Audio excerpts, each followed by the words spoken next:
Hello everyone, welcome back to Buried Files. Tonight we bring you 6 deeply disturbing true cemetery horror stories that will make you question what really happens in the places where we lay our loved ones to rest. These are not fictional tales, but real encounters shared by security guards, groundskeepers, photographers, and ordinary people who experience something terrifying in graveyards across the country. Each story has been meticulously documented through police reports, witness accounts, and first-hand testimonies from individuals who lived through these harrowing experiences. Cemeteries are more than just resting places for the dead. They are locations where the boundaries between our world and something beyond become dangerously thin, where human evil finds cover in the darkness, and where mysteries unfold that defy rational explanation. If you enjoy authentic horror content rooted in verified accounts that will keep you awake at night, subscribe to Buried Files and hit the notification bell so you never miss our latest investigations into the darkest corners of reality.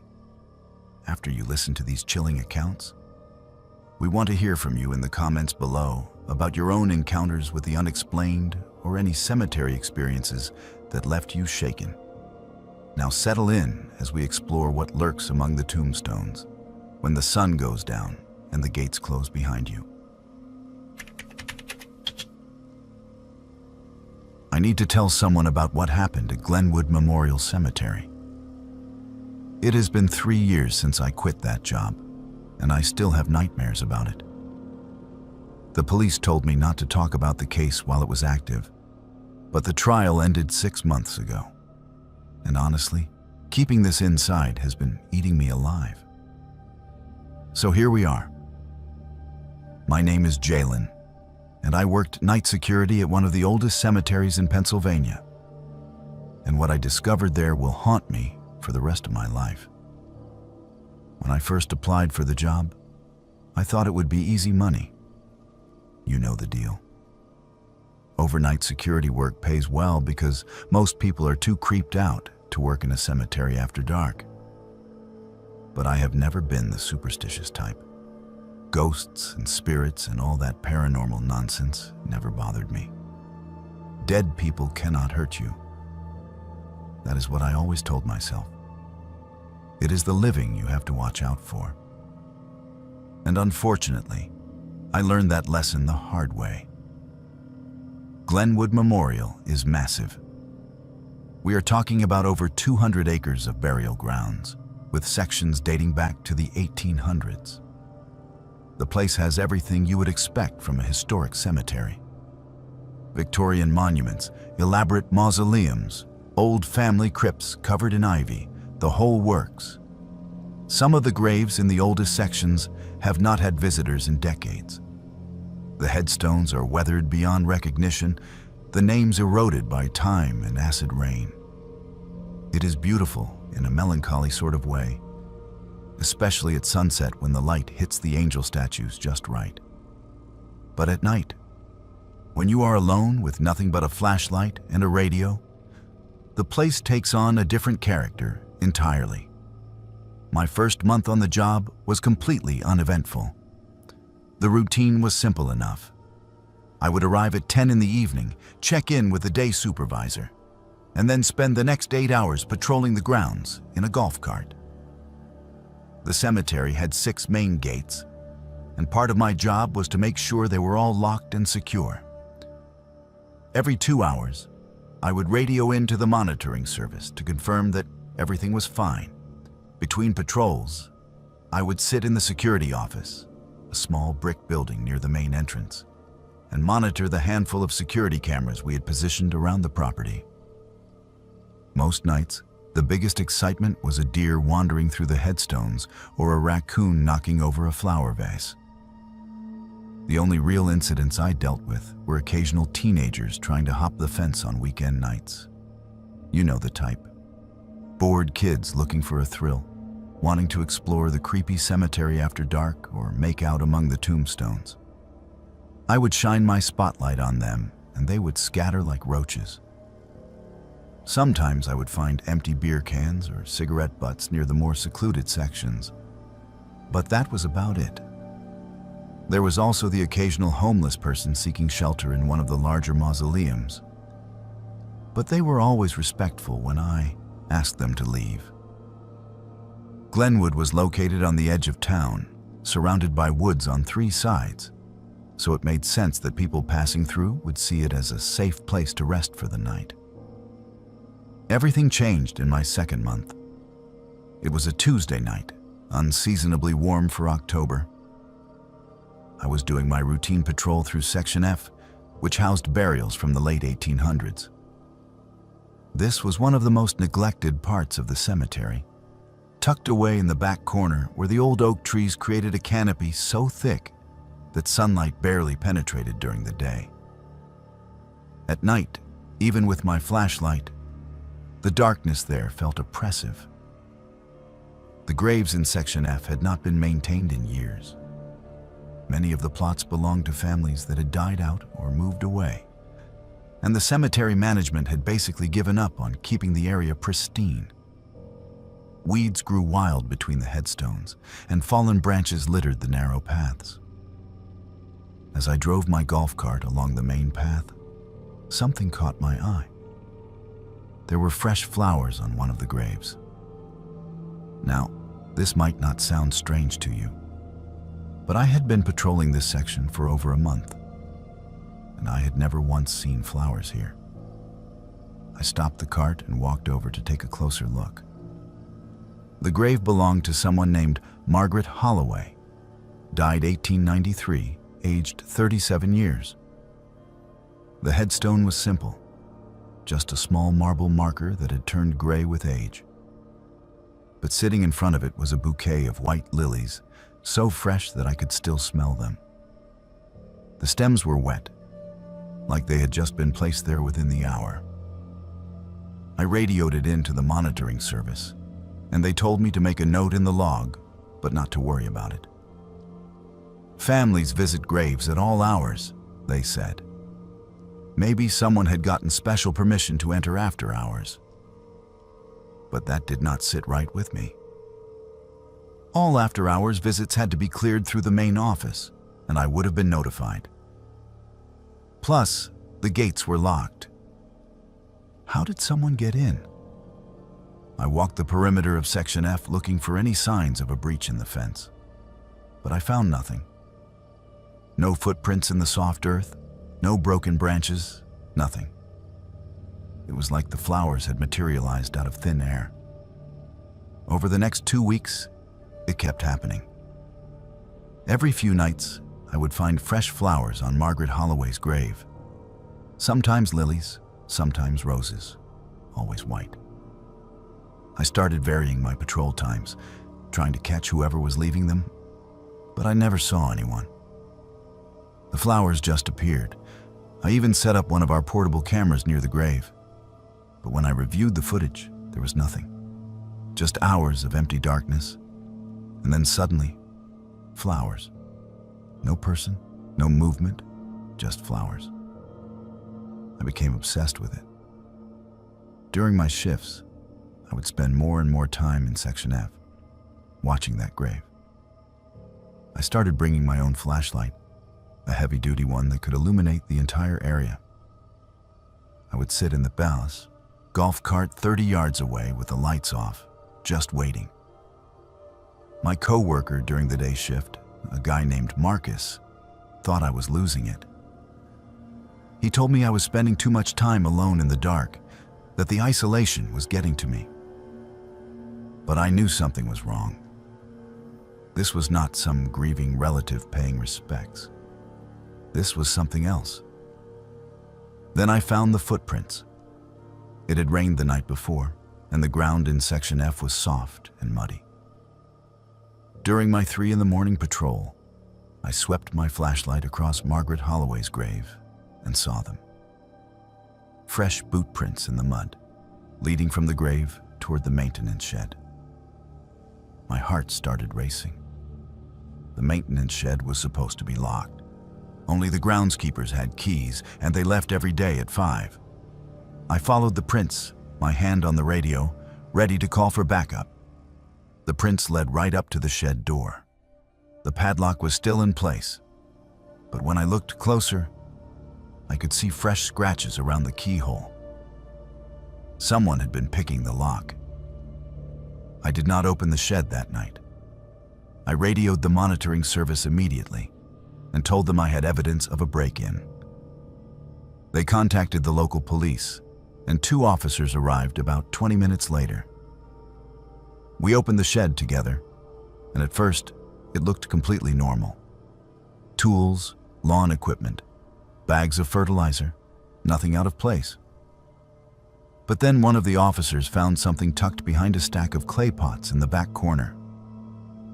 It was a sleeping bag, some canned food, and a notebook. Someone had been living in the shed.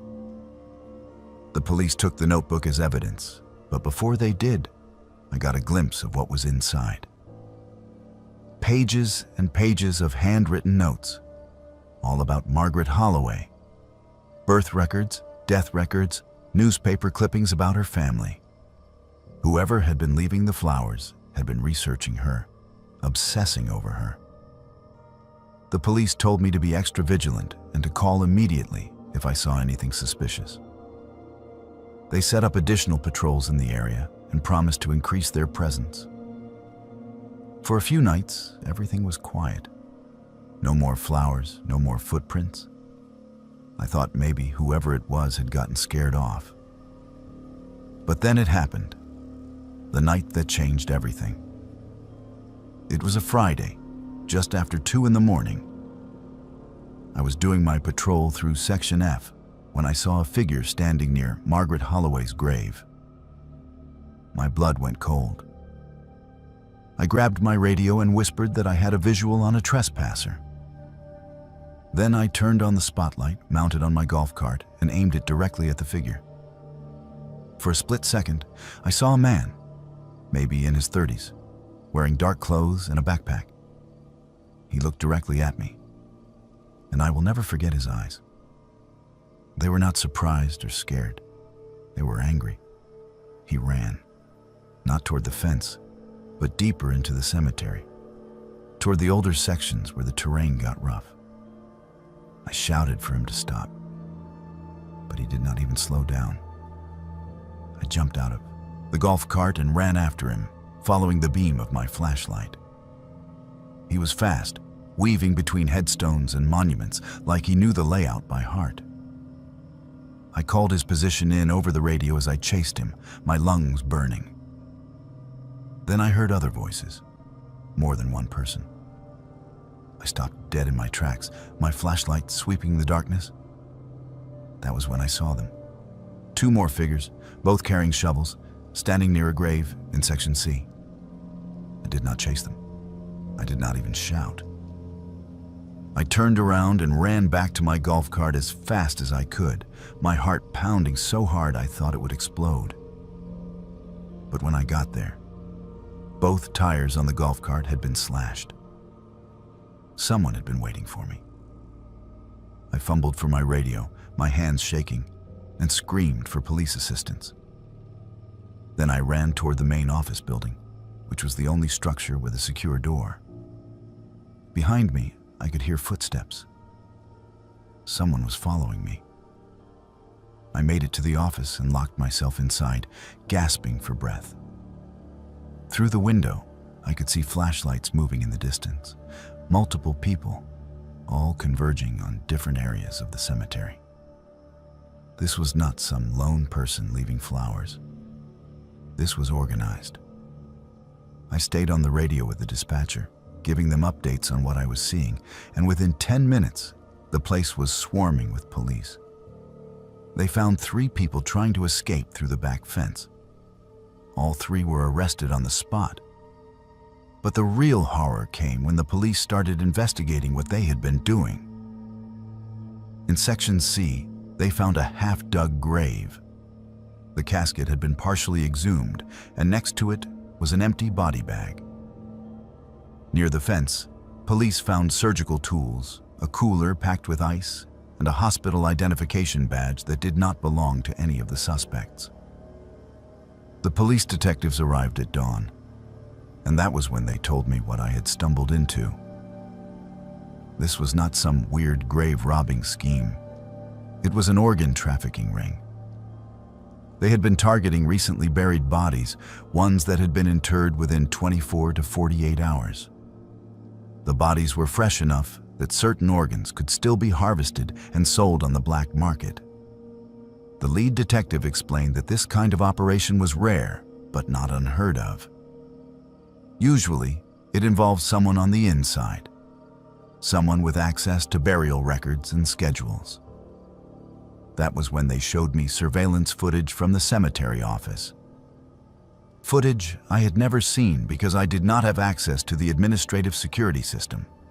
It showed a woman I had never met, someone who worked in the main office during the day, printing out burial schedules and passing them to a man in the parking lot. Over the next few weeks, the investigation unfolded like a nightmare. 5 people were arrested in total, including the office worker and a morgue employee from a nearby hospital who had been feeding them information about fresh deaths. They had been operating for at least 6 months, maybe longer. The police exhumed 14 graves that showed signs of tampering.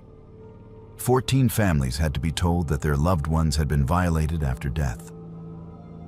I had to give statements, testify before a grand jury, sit through depositions. It was hell. I quit 3 months later. Even after they caught everyone involved, even after the cemetery installed new security measures and hired 2 additional night guards, I could not do it anymore. Every time I walked through those gates, I felt sick. I kept thinking about those families, about Margaret Holloway, and whoever had been obsessing over her grave. The police eventually figured out that the man leaving flowers was not part of the trafficking ring at all.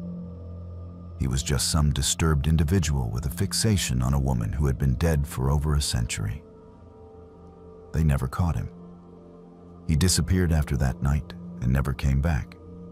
I have a new job now, working security at a shopping mall. It is boring and the pay is worse, but at least I sleep at night. Well, most nights. I still have dreams about Glenwood Memorial, about running through the dark with footsteps behind me, about seeing those shovels and that empty body bag. But the worst dreams are the ones where I am back in Section F, standing in front of Margaret Holloway's grave, and I see fresh flowers, white lilies. And I know someone is watching me from the darkness. The trial ended 6 months ago. 4 of the 5 were convicted and sentenced to prison terms ranging from 8 to 15 years. But the 5th one, the man who had been coordinating everything, the one with the hospital connections, he posted bail and disappeared before his trial date. The police have a warrant out for him, but as far as I know, he has not been found. Sometimes I wonder if he's still out there, setting up another operation in another cemetery in another town. I wonder if some other unsuspecting security guard will stumble onto what he is doing, and if they will be as lucky as I was to get out alive. People always ask me if I believe in ghosts now, after working in a cemetery for all those months. And I tell them the same thing every time. I do not believe in ghosts. I never did. Because the dead cannot hurt you. It is the living you have to watch out for. The living and their greed and their willingness to desecrate the dead for profit. That is the real horror. Not some spirit wandering between headstones, but the fact that human beings are capable of such monstrous acts, and that is scarier than any ghost story you will ever hear. My name is Kalen, and for 8 years I worked as a groundskeeper at Meadowbrook Cemetery in rural Vermont.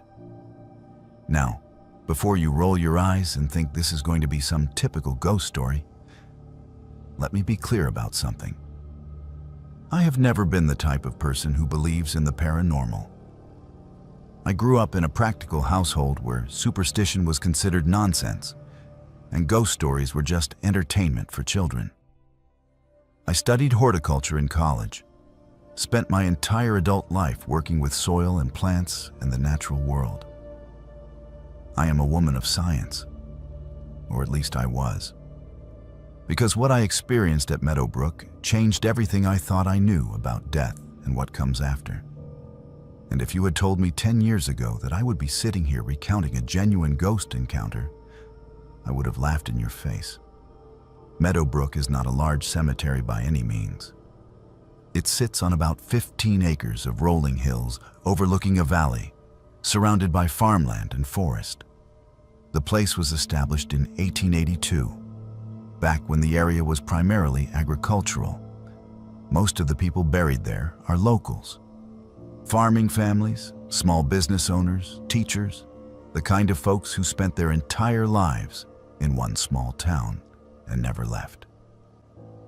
It is a beautiful cemetery, honestly.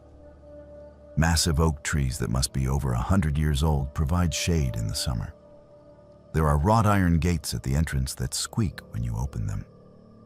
Stone pathways wind between the plots, and in the spring, wild violets grow everywhere. It is peaceful, or at least it was. I started working at Meadowbrook when I was 26, fresh out of a bad breakup and looking for a job that would let me work outdoors and avoid people for a while.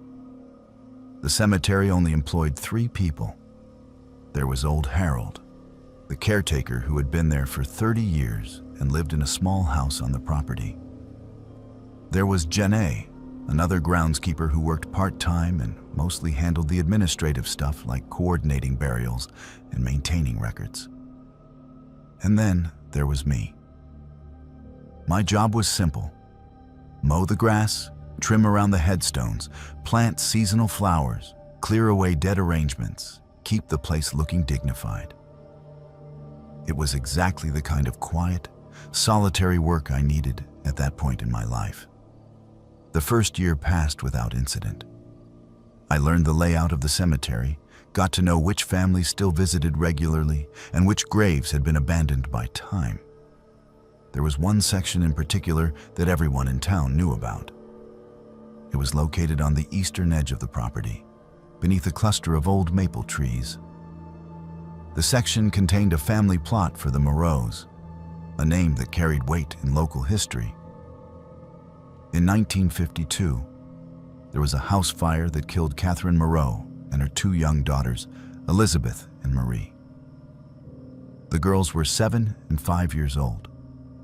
The father, Thomas Moreau, survived because he was away on a business trip when it happened. The tragedy became part of local folklore. People said Thomas never recovered from the guilt of not being there to save his family. According to the stories passed down through generations, he visited their graves every single morning for 23 years, always bringing a thermos of coffee with him. He would sit on a small bench he had installed near the plot and talk to his wife and daughters as if they were still alive. When Thomas died in 1975, he was buried with them. The whole town turned out for his funeral. Even now, almost 50 years later, people still left flowers on the Moreau graves, especially around the anniversary of the fire. I had been working at Meadowbrook for about 14 months when I saw him for the first time. It was early October, one of those crisp autumn mornings when the air smells like wood smoke and dying leaves.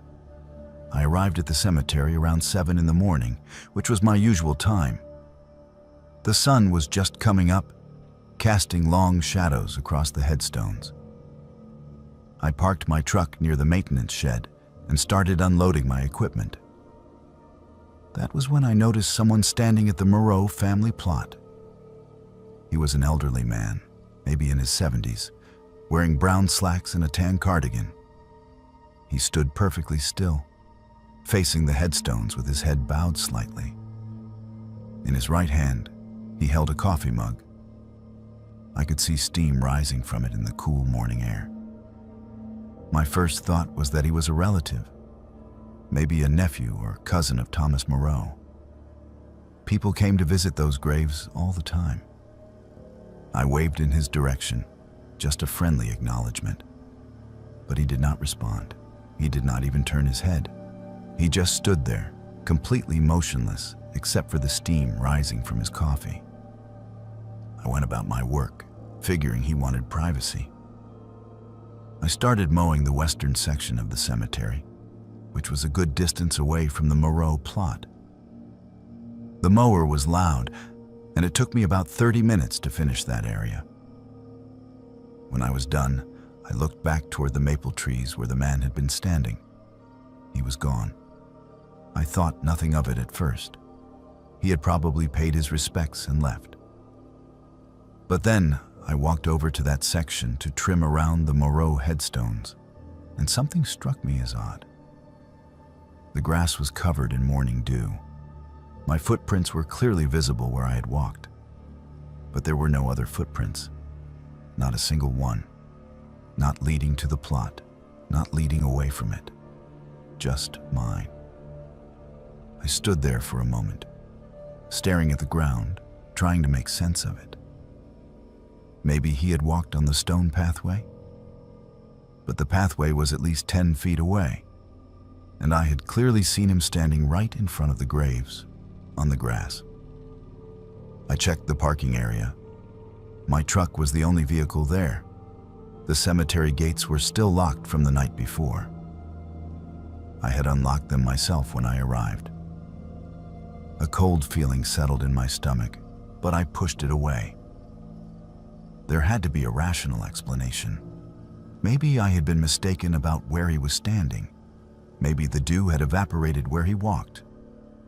I was grasping at straws, and I knew it. I mentioned it to Janae later that week when we were both working. I described the man, the brown slacks, the cardigan, the coffee mug. Janae stopped what she was doing and looked at me with an expression I could not quite read. It was somewhere between amusement and something else. Concern, maybe. She asked me if the man had acknowledged me, and I told her no. She asked if I had heard him arrive or leave, and I said no. Then she smiled in this sad sort of way and said, "That is Thomas.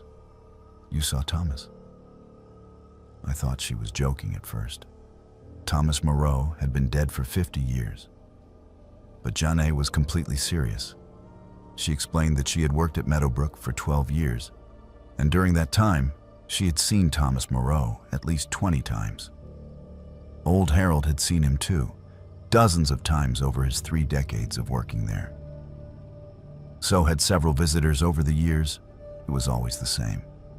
Early morning, always autumn, always standing at the graves with a coffee mug. He never spoke, never acknowledged anyone, just stood there for a minute or two, and then disappeared. Janae said it so matter-of-factly, like she was describing the weather. I did not believe her. I told her there had to be another explanation, that maybe it was someone who just resembled Thomas, someone who came to visit at odd hours. But Janae insisted. She took me into the administration office and showed me something. It was an old newspaper clipping from Thomas Moreau's obituary in 1975. The article included a photograph of him. My hand started shaking when I saw it. It was him, the same face I had seen that morning, the same cardigan, or at least one that looked identical. And in the photograph, he was holding a coffee mug. Over the next 8 years, I saw Thomas Moreau 11 more times. It was always the same circumstances. Early morning, always in autumn, usually in October or early November. Sometimes weeks would go by between sightings, sometimes months, sometimes over a year. There was no pattern to predict when he would appear. But when he did, it was unmistakable. The same outfit, the same posture, the same coffee mug with steam rising from it. And he never lasted more than a few seconds. I would see him, blink or look away for just a moment. And when I looked back, he would be gone. No footprints, no sound, no trace that he had ever been there. I stopped trying to rationalize it after the third time. You can only deny reality for so long before you have to accept what your eyes are telling you. Other people saw him too. Janae saw him twice more during the time we worked together. A woman who came to visit her mother's grave saw him and later asked Harold who the man in the brown cardigan was. She said he had been standing at the Moreau plot and she wanted to offer her condolences. But when she walked over to him, he was gone. A local history professor who was doing research on the cemetery saw him and tried to approach him to ask questions about the Moreau family. Same thing. Disappeared. The most significant encounter happened during my 6th year at Meadowbrook. It was an October morning, cold and gray with fog rolling through the valley. I was raking leaves near the Moreau plot when I saw him appear. But this time, something was different. I was close, maybe only 15 feet away. Close enough to see his face clearly, and instead of just standing there silently, he looked directly at me.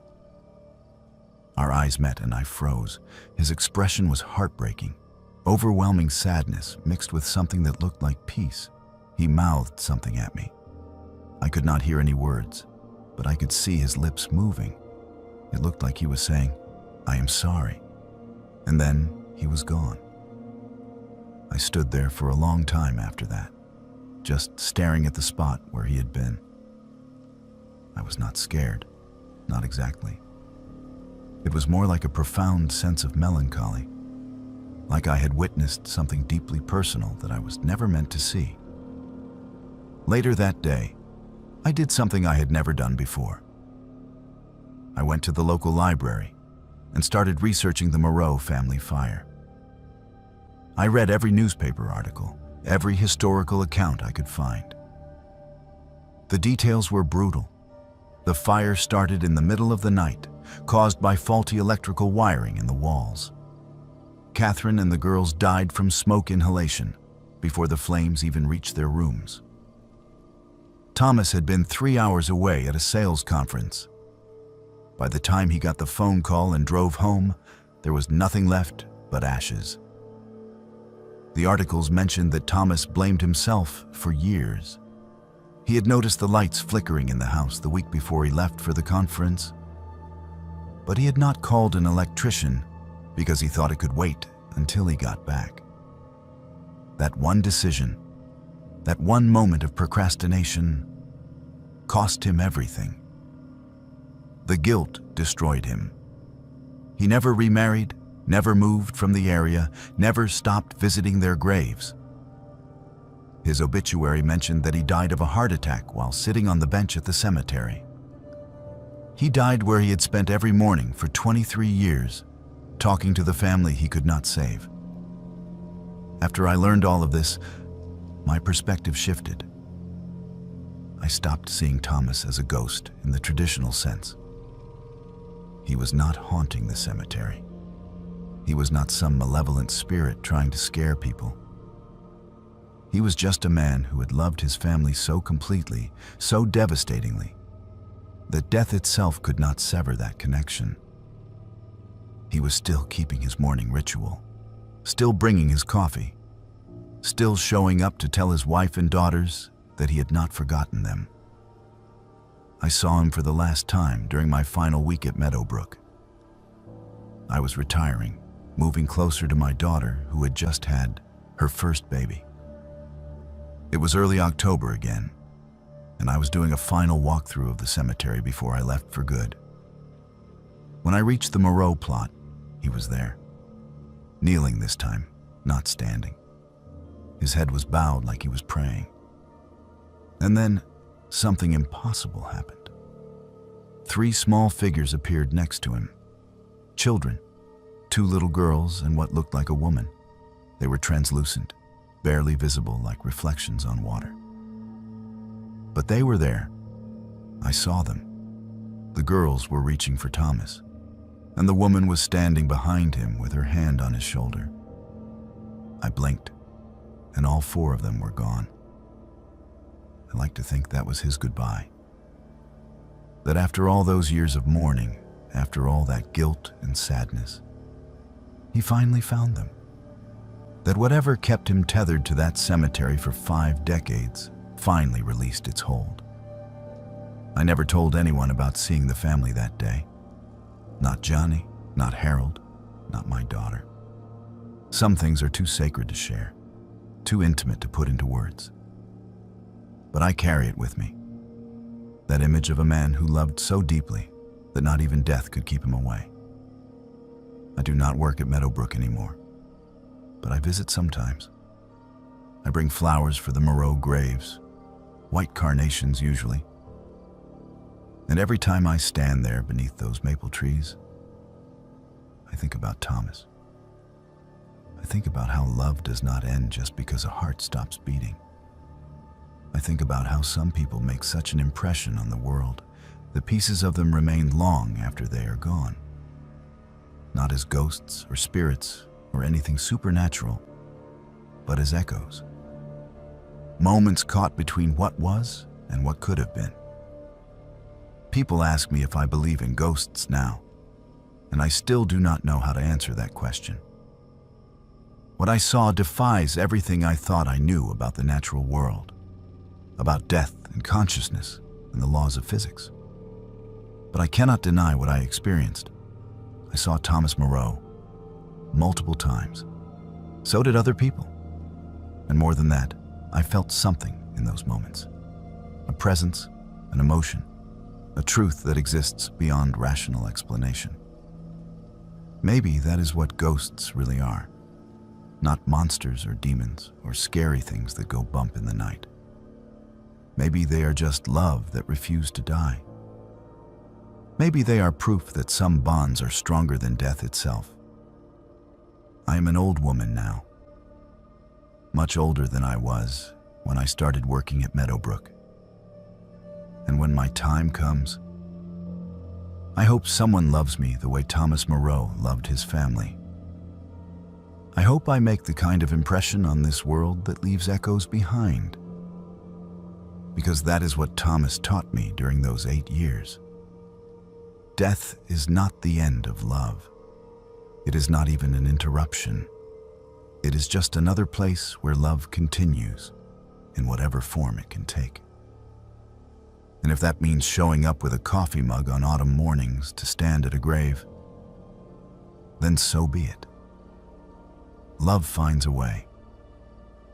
It always does.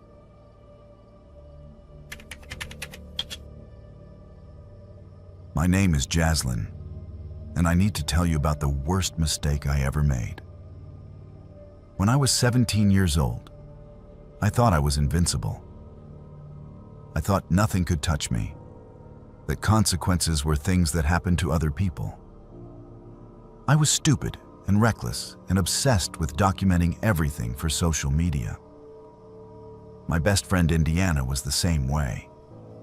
We spent our senior year of high school exploring abandoned buildings, sneaking into places we had no business being, and filming everything for our YouTube channel. We called ourselves urban explorers, but really we were just bored teenagers looking for cheap thrills. And one night, we found something that changed both of us forever. There was this cemetery on the outskirts of our town that everyone talked about, but nobody visited. Rosemont Cemetery. The place had been abandoned since the early 1990s, when the owners went bankrupt and just walked away from it. The gates were chained shut, and a rusted chain-link fence surrounded the entire property. Over the years, it had become overgrown with weeds and saplings. Headstones were toppled over, the old caretaker building had partially collapsed, and the whole place had this aura of decay and neglect.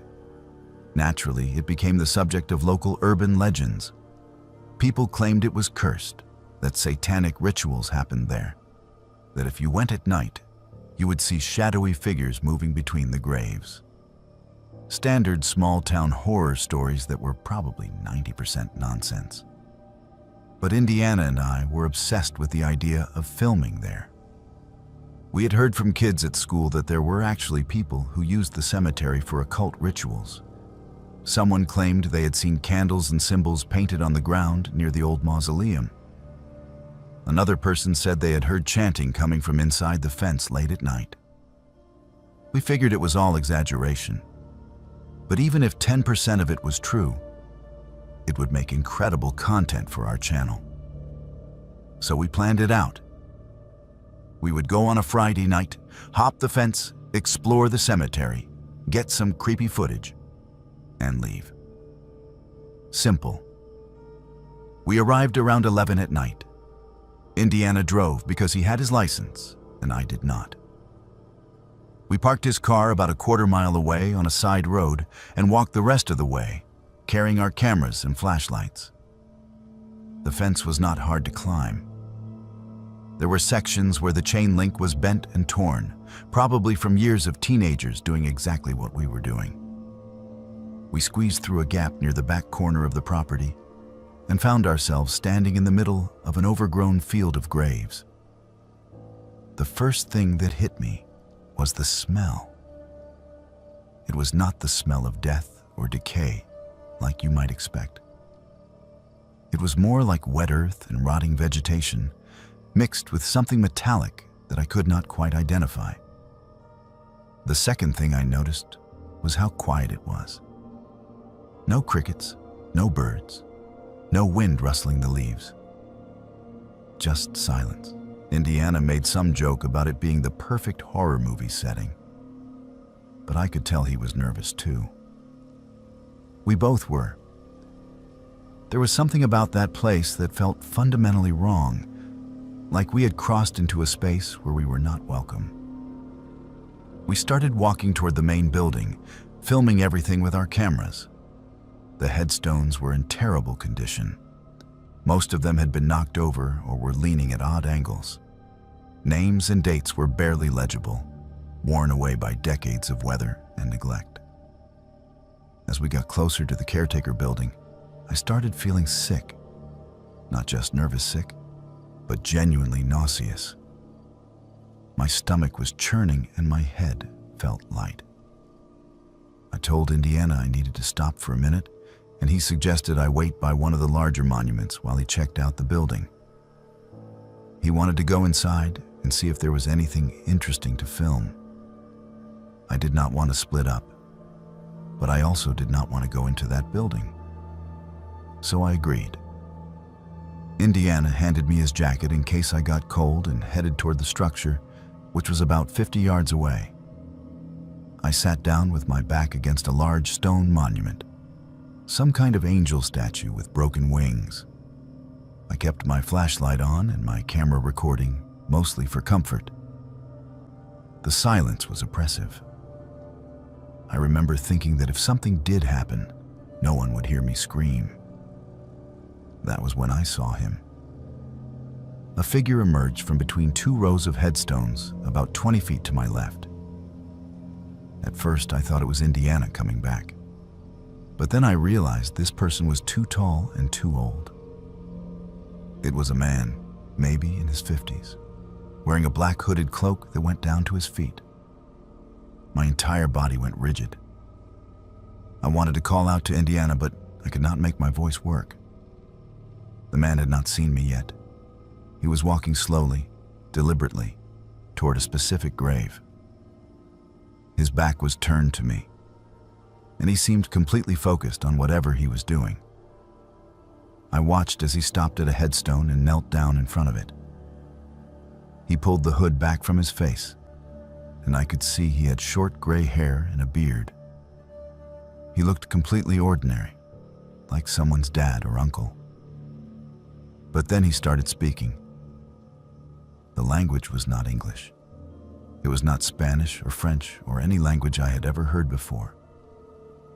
The words sounded backwards, like someone had recorded a sentence and played it in reverse. The rhythm was all wrong, the syllables harsh and guttural. It made my skin crawl. He reached into his cloak and pulled out a shovel.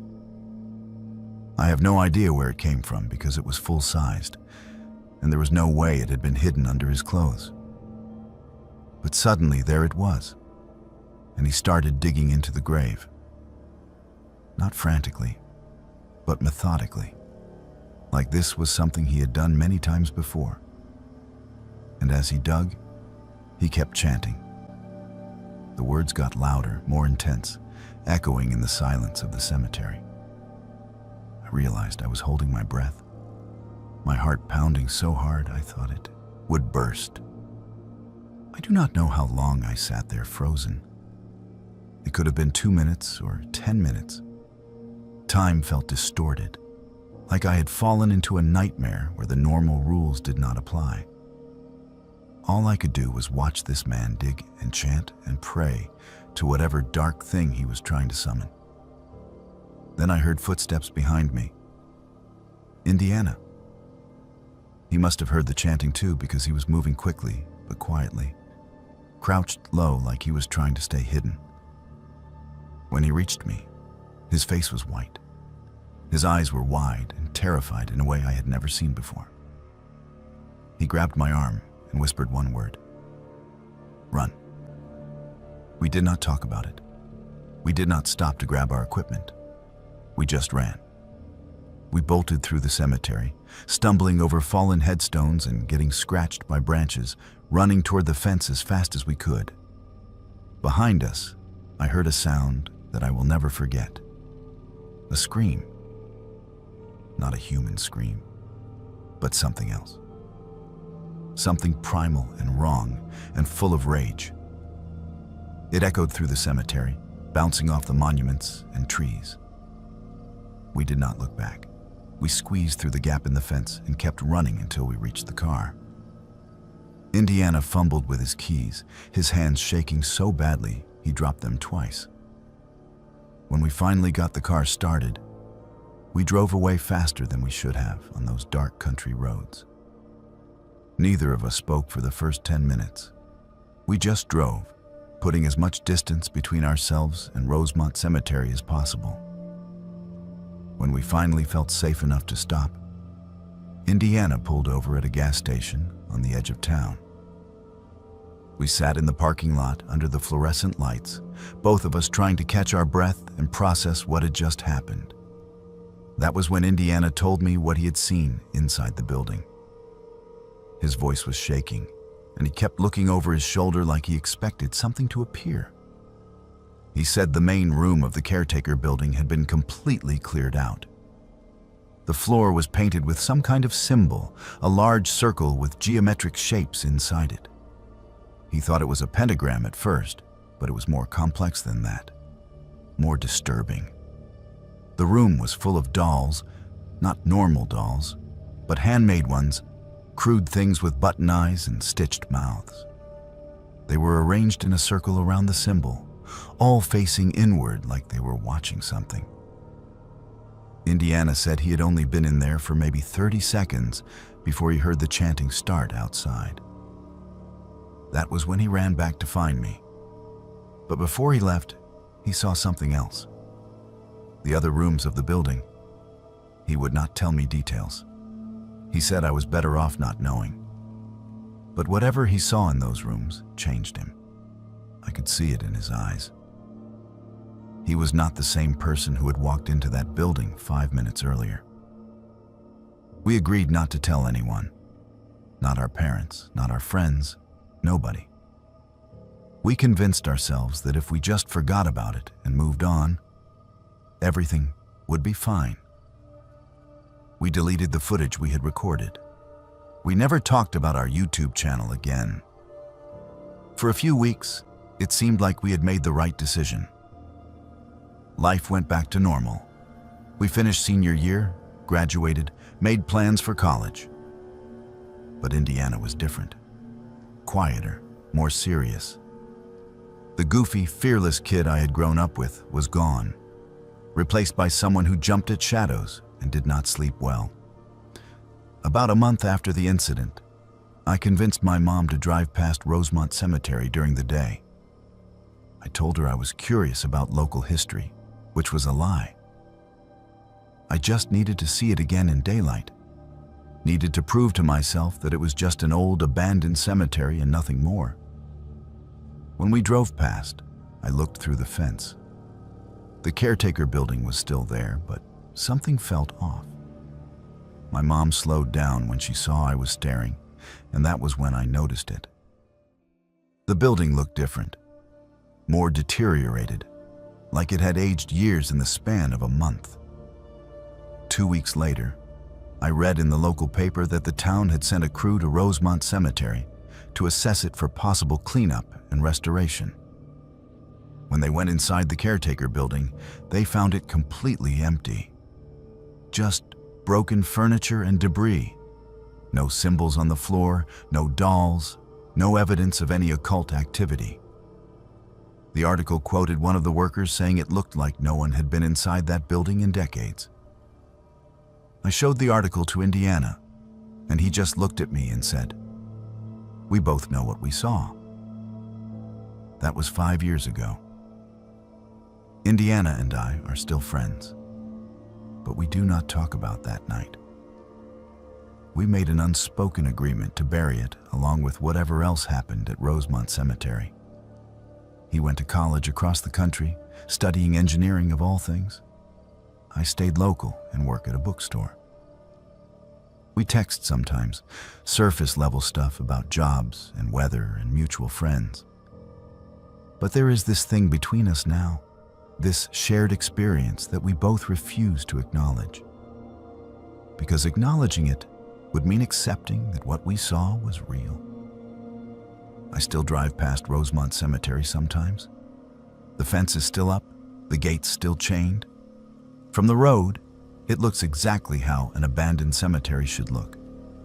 Overgrown, forgotten, slowly being reclaimed by nature. But I know better. I know that some places hold darkness that does not fade just because people stop paying attention.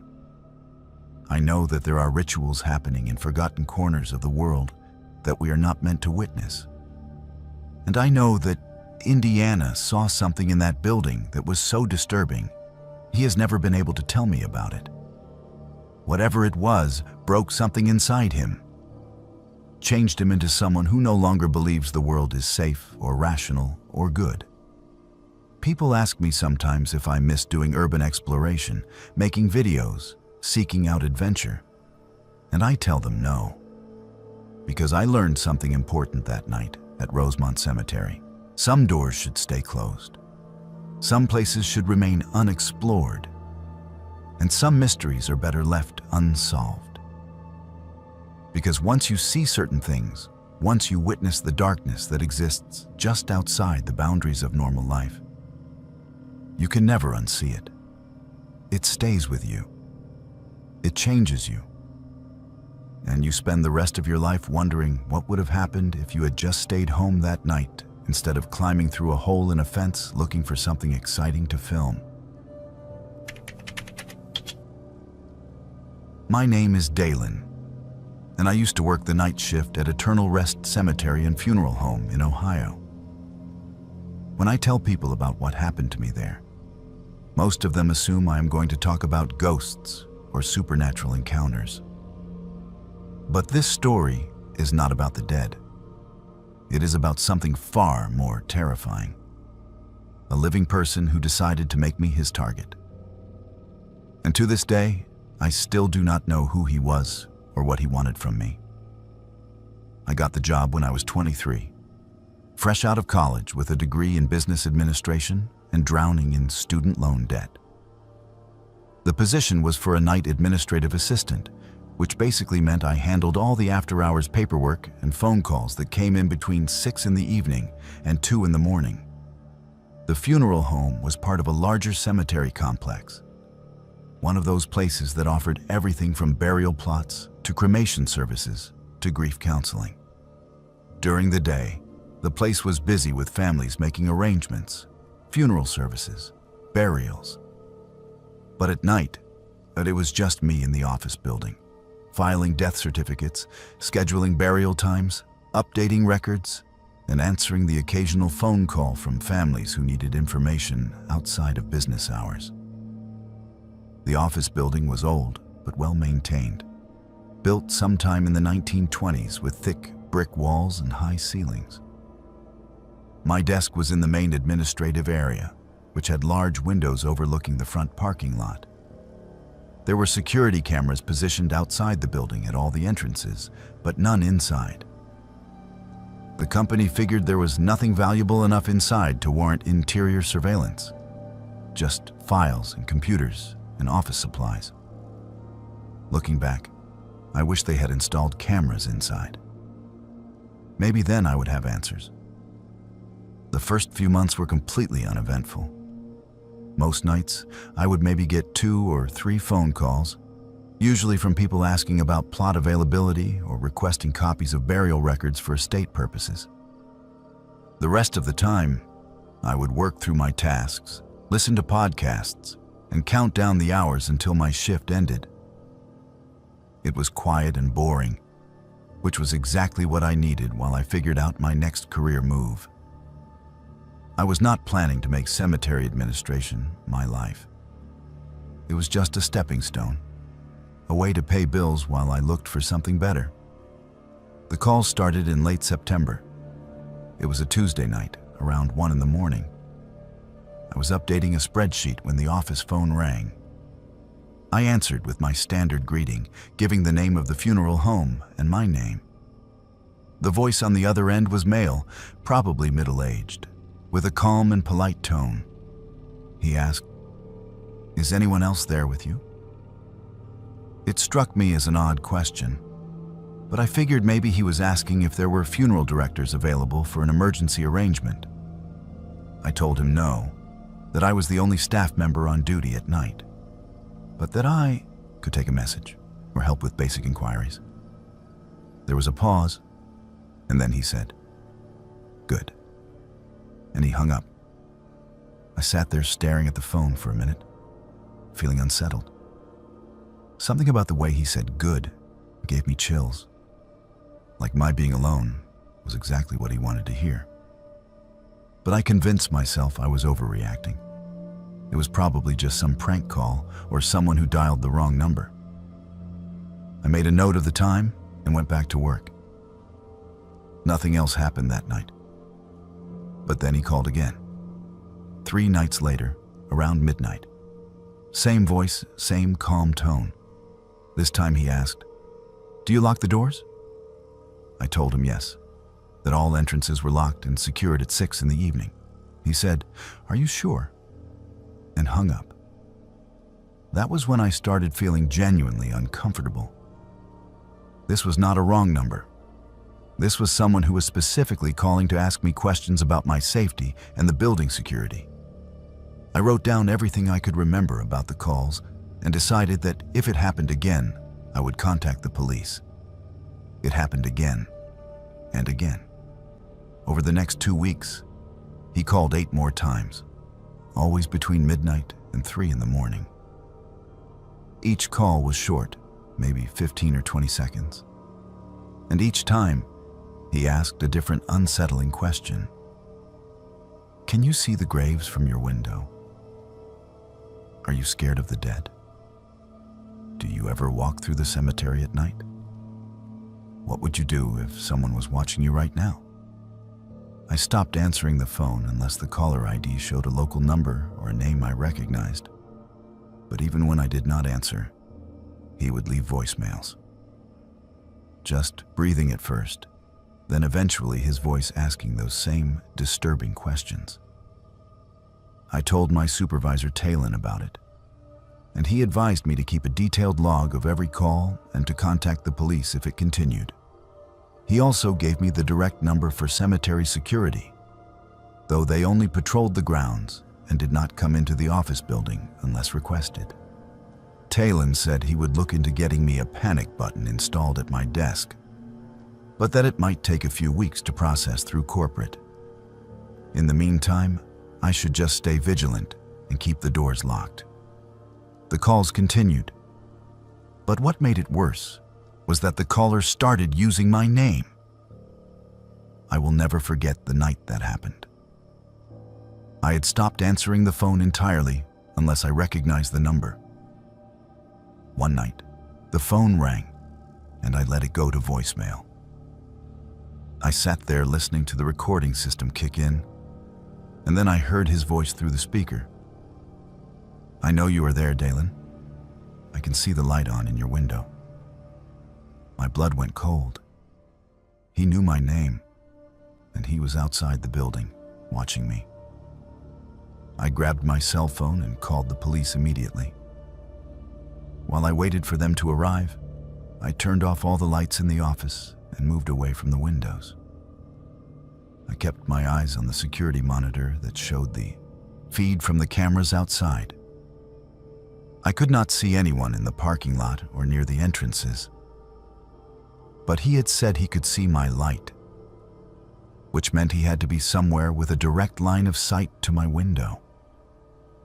I felt completely exposed, like I was on stage and he was in the audience, watching every move I made. The police arrived within 15 minutes. 2 officers searched the grounds and the perimeter of the building but found no one. They took my statement and listened to the voicemails. One of the officers said they would try to trace the phone number, but he was not optimistic since the caller was likely using a burner phone. They advised me to keep logging everything and to call them immediately if I saw anything suspicious. Then they left, and I was alone again. For the next week, the calls stopped. I thought maybe the police presence had scared him off. I started to relax a little, though I still kept all the lights off except for a small desk lamp and avoided sitting near the windows.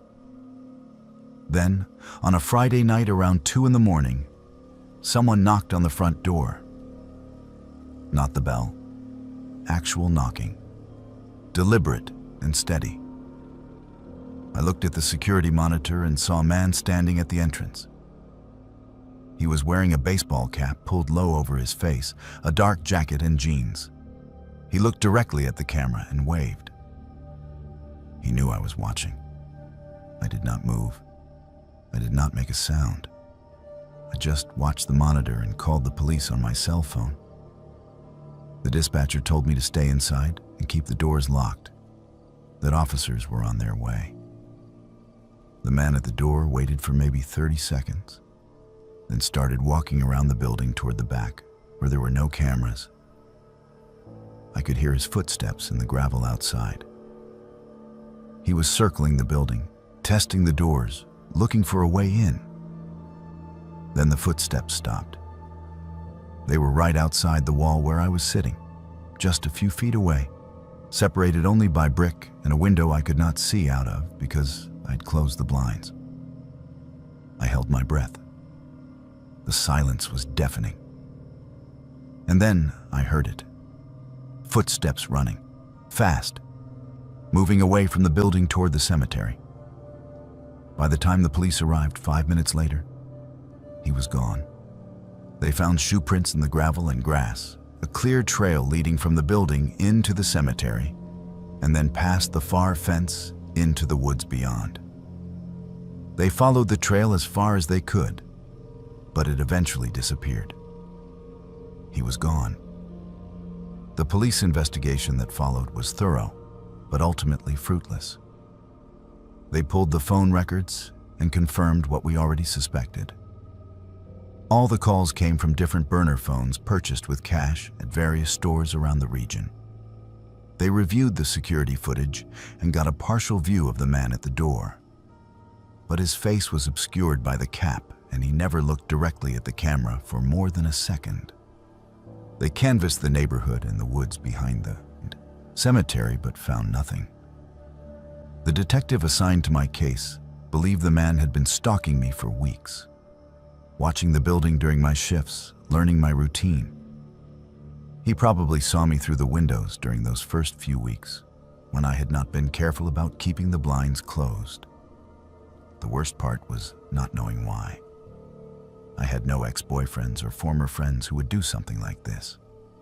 I did not owe anyone money or have any enemies that I knew of. The detective said sometimes stalkers fixate on people for no rational reason. Maybe he had seen me in public somewhere. Maybe he had called the funeral home during the day and heard my voice. Maybe it was completely random. There was no way to know. I quit 2 weeks later. I could not do it anymore. Every night, I was terrified that he would come back, that he would find a way inside, that the next time I would not be fast enough to call the police. The company was understanding and let me out of my contract without penalty. They hired someone else for the night shift and installed better security measures. But I was done. It has been 3 years now, and he never contacted me again. The police kept the case open for a while, but eventually it went cold. No new leads, no similar incidents reported in the area. He just vanished as mysteriously as he had appeared. I work at a coffee shop now, day shifts only, always surrounded by people. I never work alone anymore. I cannot, because I learned something important during those weeks. Being watched is a special kind of terror. Knowing that someone out there knows your name, knows where you work, knows when you are vulnerable, and you have no idea who they are or what they want. That feeling never completely goes away. This story is not mine. It belongs to my father, Kendricks. But he told it to me so many times when I was growing up that I feel like I lived it myself. My name is Dion, and my family has owned and operated Hillside Cemetery in rural Georgia for 5 generations. We have been burying the dead and maintaining their resting places since 1920, when my great-great-grandfather purchased the land and established the cemetery as a family business. In all those years, through wars and depressions and social upheavals, the cemetery has been a constant, a place of peace and dignity where families can lay their loved ones to rest. But there is one night in our family history that nobody can explain. One event that defies every rational explanation and has been passed down through the generations as a cautionary tale about the mysteries that exist in places where the dead outnumber the living. It happened in the autumn of 1956. My father was 12 years old at the time. The family home was built right on the cemetery property, only about 30 yards from the main office building. This was common practice back then. Cemetery caretakers often lived on site to provide security and be available for emergencies. My grandfather ran the cemetery, assisted by his younger brother, Talon. They took pride in their work, maintaining the grounds meticulously, treating every burial with reverence and respect. It was a good life, quiet and predictable. Until that night. My father remembers it was a Saturday evening. He had stayed up late reading comic books in his room on the 2nd floor of the house. His window overlooked the oldest section of the cemetery, the plots that dated back to the 1920s and 30s. There was a lamppost near that section that stayed on all night, providing just enough light to see the first dozen graves. Around midnight, my uncle Talon came upstairs to check on my father before going to bed. He looked out the window and froze. He said he had just seen someone walk behind one of the large oak trees near the first section, a figure moving between the headstones. My grandfather came upstairs to investigate, and the 3 of them stood at the window, looking out over the cemetery. They saw nothing. No movement, no people, no disturbance of any kind. The graves were exactly as they should be, undisturbed, peaceful. My grandfather teased Talon for being jumpy, said it was probably just a deer or a trick of the light. They all went to bed. My father remembers lying in the dark, listening to the old house settle, thinking about what his uncle had seen. But eventually, sleep claimed him.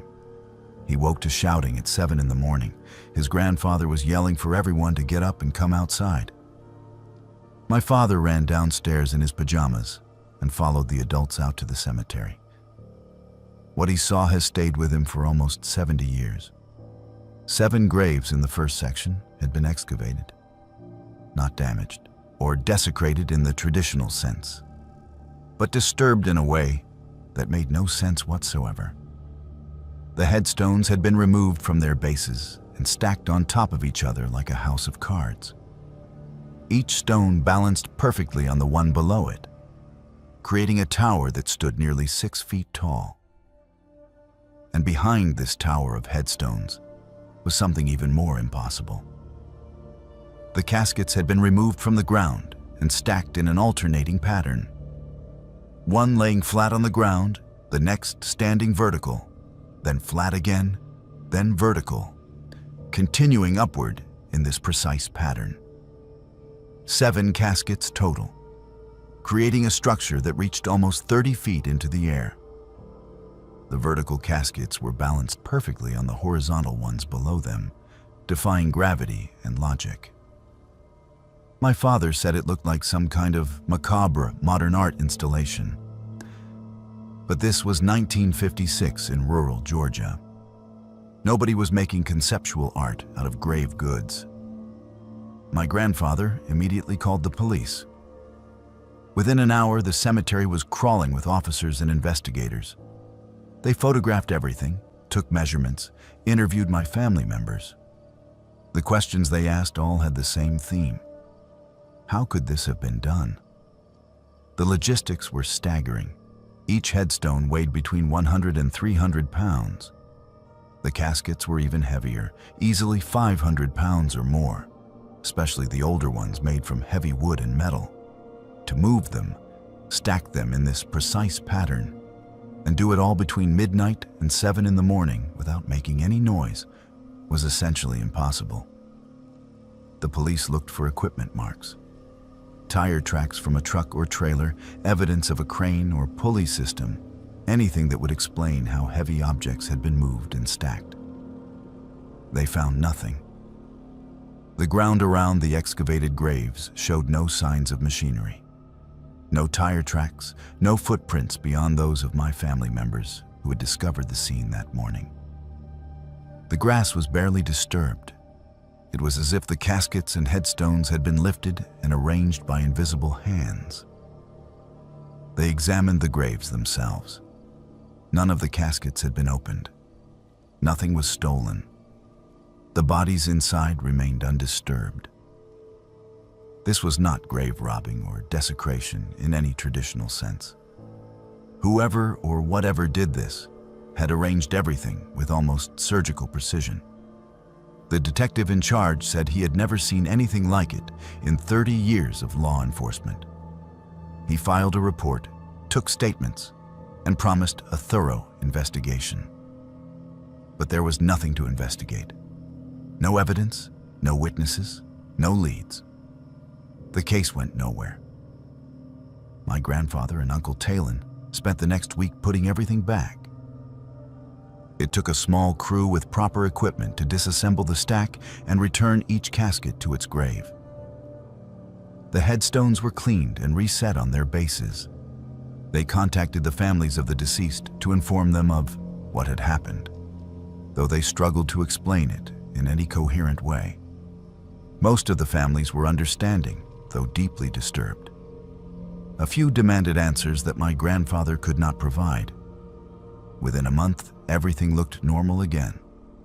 The graves were restored, the grass grew back, and life returned to its quiet routine. But the story did not end there. My father grew up hearing his father and uncle discuss that night in hushed tones. They had theories. My Uncle Talon believed it was vandals, some group of young men who had planned an elaborate prank using equipment they later removed. My grandfather was not convinced. He pointed out that even with equipment, the noise would have been tremendous. The house was only 30 yards away. Someone would have heard something. Chains rattling, engines running, people talking. But there had been nothing. Just silence. As the years went by, the incident became part of family mythology. My father eventually took over running the cemetery from my grandfather, and he experienced his own share of strange occurrences. Nothing as dramatic as the stack, but small, unexplainable things. Once, They found fresh flowers arranged in a perfect circle around a grave, appearing overnight with no explanation. Another time, a single child's shoe was placed on top of a headstone that had been empty the evening before. They reviewed security camera footage, but saw nothing. No people, no animals, just empty frames, and then suddenly an object that had not been there before. My father ran Hillside Cemetery until he retired 10 years ago, when I took over. I am the 5th generation of our family to maintain this place, and I have never experienced anything as dramatic as what happened in 1956. But I believe the story. Not because I'm superstitious or prone to believing in the supernatural, but because I know my father and grandfather were honest men who had no reason to fabricate such a tale. Something happened that night. Something that defied explanation then and continues to defy explanation now. I have researched similar incidents, looking for patterns or historical precedents. There are stories of grave disturbances throughout history, but nothing quite like what happened at Hillside. Most grave robberies are motivated by theft. Body snatchers in the 19th century stole corpses to sell to medical schools. Modern grave desecration is usually vandalism or a cult ritual. But the stack was neither. Nothing was stolen, nothing was damaged beyond the act of excavation itself. It was precise, deliberate, and inexplicable. My grandfather took the mystery to his grave. He died in 1998. Still convinced that what happened that night was beyond human capability. My uncle Talon passed away 5 years later, equally baffled. My father is 81 now, and sometimes when I visit him, he will bring up that morning. The image of those stacked caskets reaching toward the sky, defying gravity and reason. He says it taught him that cemeteries are old places, and old places have secrets. Some things happen that we are not meant to understand. I think about that a lot now that I run Hillside. Every evening when I lock the gates and walk back to my office, I look out over the graves and wonder what really happened in 1956. Was it human? Was it something else? The rational part of my mind wants to believe there is an explanation, some detail that was missed or misremembered. But the part of me that has spent my entire life around the dead, the part that has seen flowers appear from nowhere and heard footsteps in empty buildings, that part knows better. Some places hold power that exists outside our understanding. Cemeteries are thresholds, places where the living and the dead exist in close proximity. And sometimes, just sometimes, the boundary between those worlds becomes thin enough that impossible things can happen. I cannot prove what occurred at Hillside Cemetery in 1956, but I can tell you that my family does not lie, and we do not exaggerate. What happened that night was real, and it remains, to this day, one of the greatest unsolved mysteries in our family history. My name is Jia Lin, and I am a professional photographer specializing in Gothic and moody aesthetics. My work focuses on abandoned places, historic architecture, and yes, cemeteries. I know some people find it morbid, but I have always seen beauty in decay, in the way nature reclaims human structures, in the artistry of Victorian mourning culture. Cemetery photography has become incredibly popular on social media over the past few years, and I built a successful portfolio doing exactly that kind of work. But 3 years ago, I photographed something I was never meant to capture. And what happened afterward has completely changed the way I think about my work and what exists beyond the lens of a camera. It was late October, perfect weather for outdoor photography. I had gotten permission from the director of Oakwood Cemetery. a beautiful historic burial ground in upstate New York that dated back to the mid-1800s. The place was a photographer's dream. Ornate mausoleums with stained glass windows, marble angel statues in various states of weathering, massive oak trees with branches that created natural frames, and row after row of Victorian-era headstones with elaborate engravings. I brought my friend Kendricks along as an assistant to help carry equipment and hold reflectors when needed. We arrived around 4 in the afternoon to take advantage of golden hour lighting. The first hour of shooting went perfectly. We focused on the newer sections of the cemetery, capturing modern headstones with late afternoon sun filtering through autumn leaves. Then we moved deeper into the historic section, where the graves dated back to the 1860s and 70s. This was where the real architectural beauty lived. Family plots with wrought iron fencing, mausoleums that looked like miniature Greek temples, statues of weeping angels and praying saints. I took hundreds of photos, adjusting angles and exposure settings, completely absorbed in the work. There was one section that stood out. It was tucked away in the far corner of the cemetery, partially shaded by a cluster of ancient maple trees. The moment we walked into that area, the temperature dropped noticeably. Kendricks commented on it immediately, joking that we had found the spooky section. But he was not entirely joking. There was something about the atmosphere there that felt different, heavier.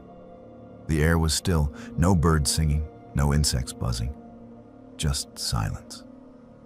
Despite the cold and the odd feeling, the light was perfect, soft and diffused, creating this ethereal quality that I knew would look incredible in photos. I spent about 30 minutes photographing that section, focusing particularly on one angel statue. She was magnificent, nearly 6 feet tall, carved from white marble that had turned gray with age, caught in a pose of eternal mourning with her face buried in her hands and her wings folded around her body. I must have taken 50 photos of that statue alone, circling it from every angle, playing with depth of field and composition. Kendrick stood back, watching me work, occasionally mentioning that he felt uncomfortable in that area. I brushed off his concerns. I was too focused on getting the shots I wanted. We finished as the sun was setting and packed up our equipment. The drive home was uneventful, and I remember feeling satisfied with the day's work. I could not wait to upload the photos and start editing. The next morning, I transferred all the images to my computer and began the editing process. That was when I noticed something strange.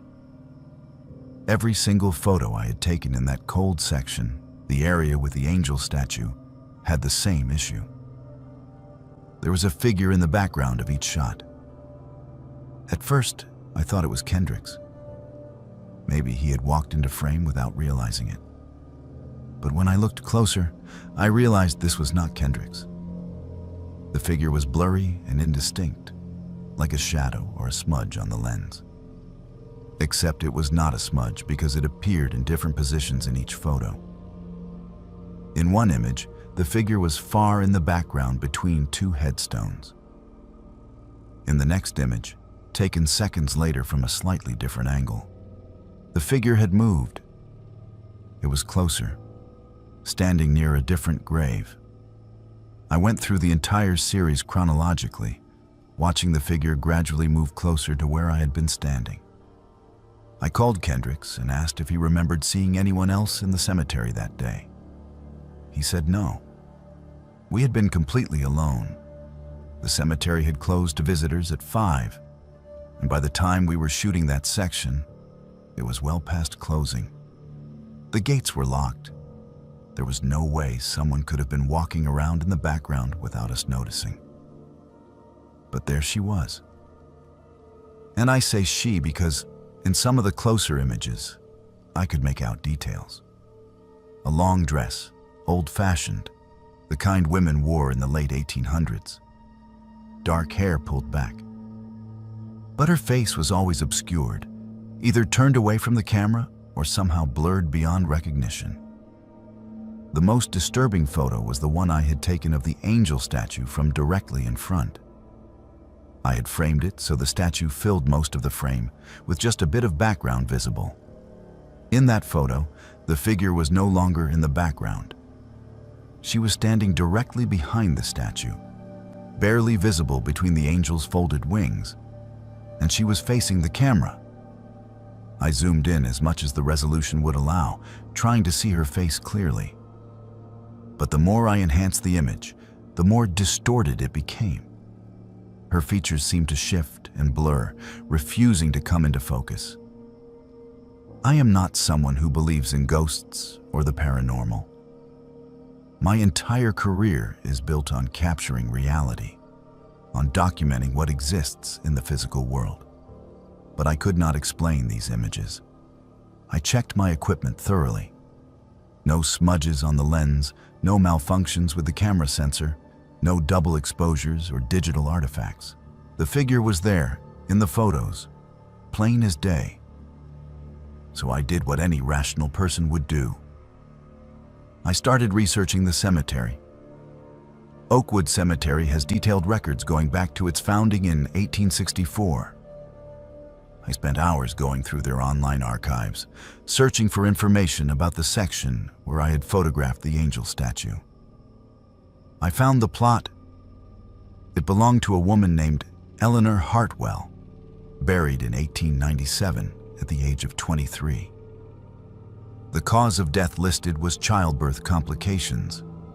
Next to her grave, barely visible in my photographs because the headstone was so small and weathered, was another burial. An infant, no name recorded, just baby Hartwell, with the same death date as Eleanor. I went back through my photos with this new information and examined them carefully. In several images, you could see the base of the angel statue where Eleanor's name was carved. In person, the name had been completely weathered away, unreadable. But in my photographs, with the specific lighting and contrast, the name was visible, Eleanor Hartwell. And in one photo where I had zoomed in on the angel's hands, you could see something I had not noticed when I took the picture. The small grave marker for the baby, half buried in fallen leaves. It was right there, just a foot away from Eleanor's headstone. I made a decision that some people might think was crazy. I posted the photos to my Instagram account. I did not sensationalize them or make wild claims about ghosts. I simply posted them with a caption explaining that I had photographed Oakwood Cemetery and noticed an interesting anomaly in the images. I included the historical information about Eleanor Hartwell and her baby. I wanted to be respectful, to frame it as a curiosity rather than a ghost story. The response was immediate and overwhelming. Within hours, dozens of people commented saying they had seen the same figure. Other photographers who had shot at Oakwood over the years went back through their old photos and found her there, in the background, always in that same section. Some of the images people sent me were from 5 or 6 years ago. One person had photographed the cemetery in 2015 and found the figure in their pictures, though they had not noticed it at the time. Everyone who saw her had been photographing the angel statue or the immediate area around it. Then someone sent me a message that changed everything. They said they had researched Eleanor Hartwell after seeing my post. According to local historical records, Eleanor's baby had been buried without a proper marker because the family could not afford one. Cemetery records listed the infant's location, but there was never a headstone. The baby had essentially been forgotten, buried in an unmarked grave next to a mother who died, bringing it into the world. The person who messaged me had a theory. Eleanor's spirit appeared to photographers because she wanted someone to remember her child, someone to acknowledge that her baby existed. I went back to Oakwood Cemetery 3 days later. I brought flowers, white roses, and a small stuffed lamb.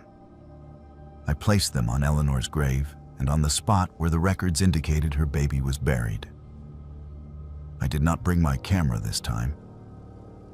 I just stood there for a while, speaking quietly, telling Eleanor that I saw her and her child, that I would make sure their story was remembered. Kendricks was with me again, and he said later that the atmosphere in that section felt different, lighter somehow, less oppressive. I took one final photo that day, just a single shot of the angel statue with the flowers at its base. When I looked at it later, the figure appeared one last time. But this time, she was not alone. There was a second, smaller shape next to her, barely visible. A bundle like an infant wrapped in cloth. And for the first time in any of the photographs, Eleanor's face was clear. She was smiling. I have gone back to Oakwood several times since then. I always bring flowers for Eleanor and her baby. And I have never seen the figure in any photographs taken after that day. Neither has anyone else who has photographed that section since. The comments and messages stopped. Other photographers report that the area feels normal now, just another beautiful historic section of the cemetery. I choose to believe that Eleanor was waiting all those years for someone to acknowledge her child, to recognize that her baby existed and mattered. And somehow, through photography, through light and shadow and digital sensors, she found a way to make herself seen. Hello everyone, welcome back to Buried Files. Tonight we bring you 6 deeply disturbing, true Alaskan small-town horror stories that will make you question what really happens in America's most isolated and unforgiving frontier communities. These are not fictional tales, but real accounts from the remote villages and settlements scattered across Alaska's vast wilderness, where help is hours away and darkness reigns for months at a time. Each story has been meticulously documented through police reports, witness interviews, and local testimonies from communities that still refuse to speak openly about what they experienced. Alaska's small towns harbor mysteries that most people will never hear about. And perhaps that is for the best. If you appreciate genuine horror content rooted in verified events that will keep you awake at night, subscribe to Buried Files and hit the notification bell so you never miss our latest deep dives into real darkness. After you hear these chilling accounts, we want to hear from you in the comments below about your own experiences with the unexplained. Now, settle in as we explore the terror that lurks in Alaska's forgotten towns, where isolation breeds secrets and the cold is not the only thing you need to fear.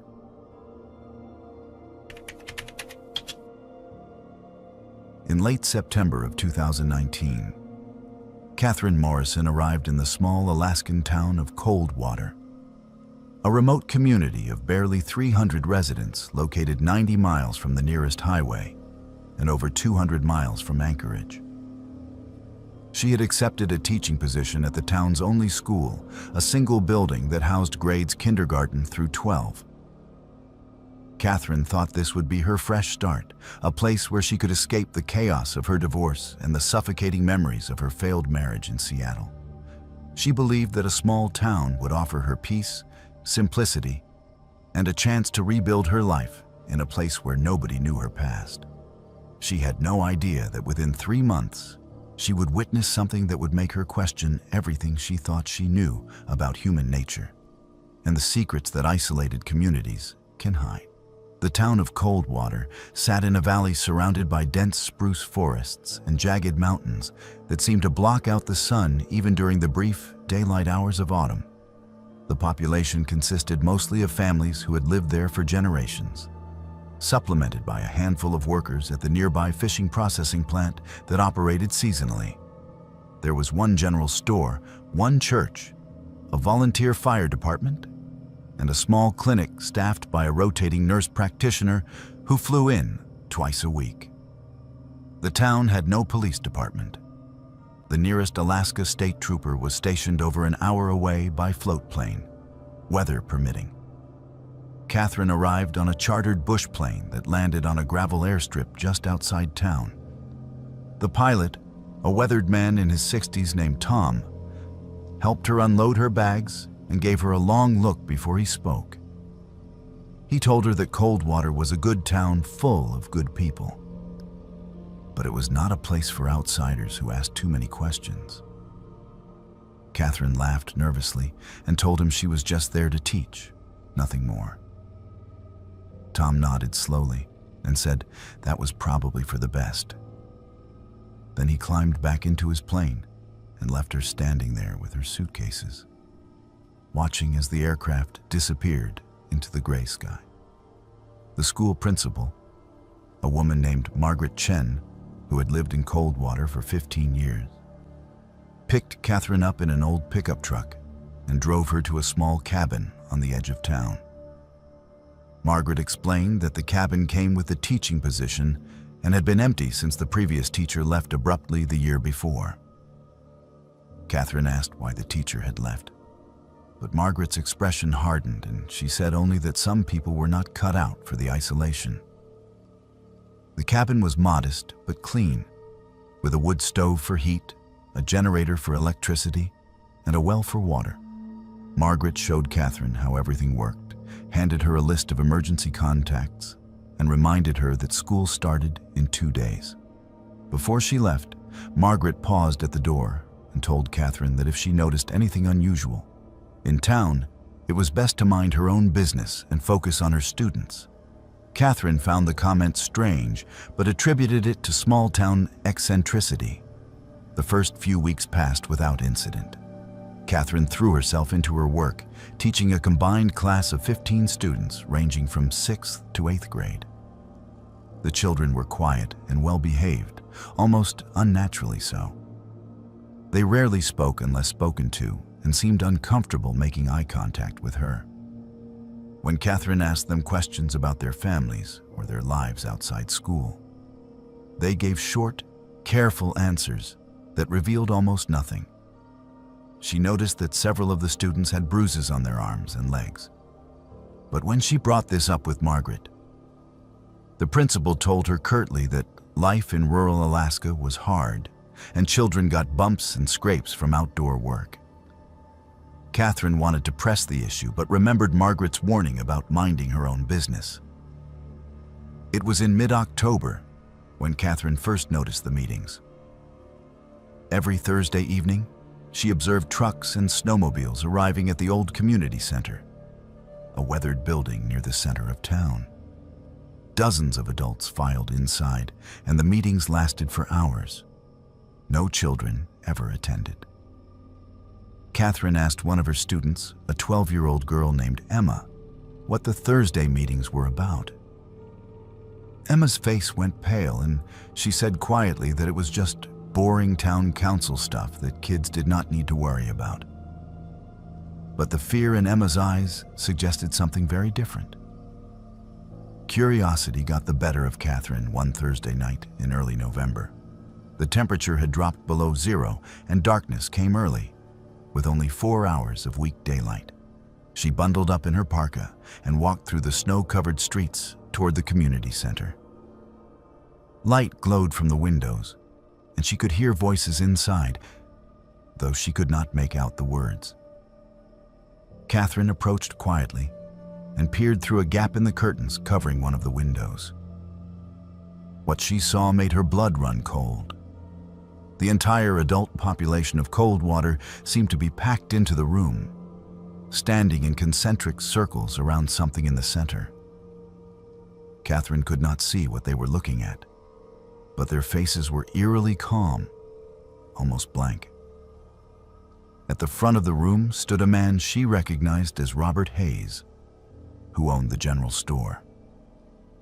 Robert was speaking in a low, rhythmic voice, and the crowd was responding in unison with words Catherine could not understand.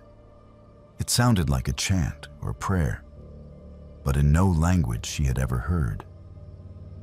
Then the crowd parted slightly, and Catherine saw what was in the center of the circle.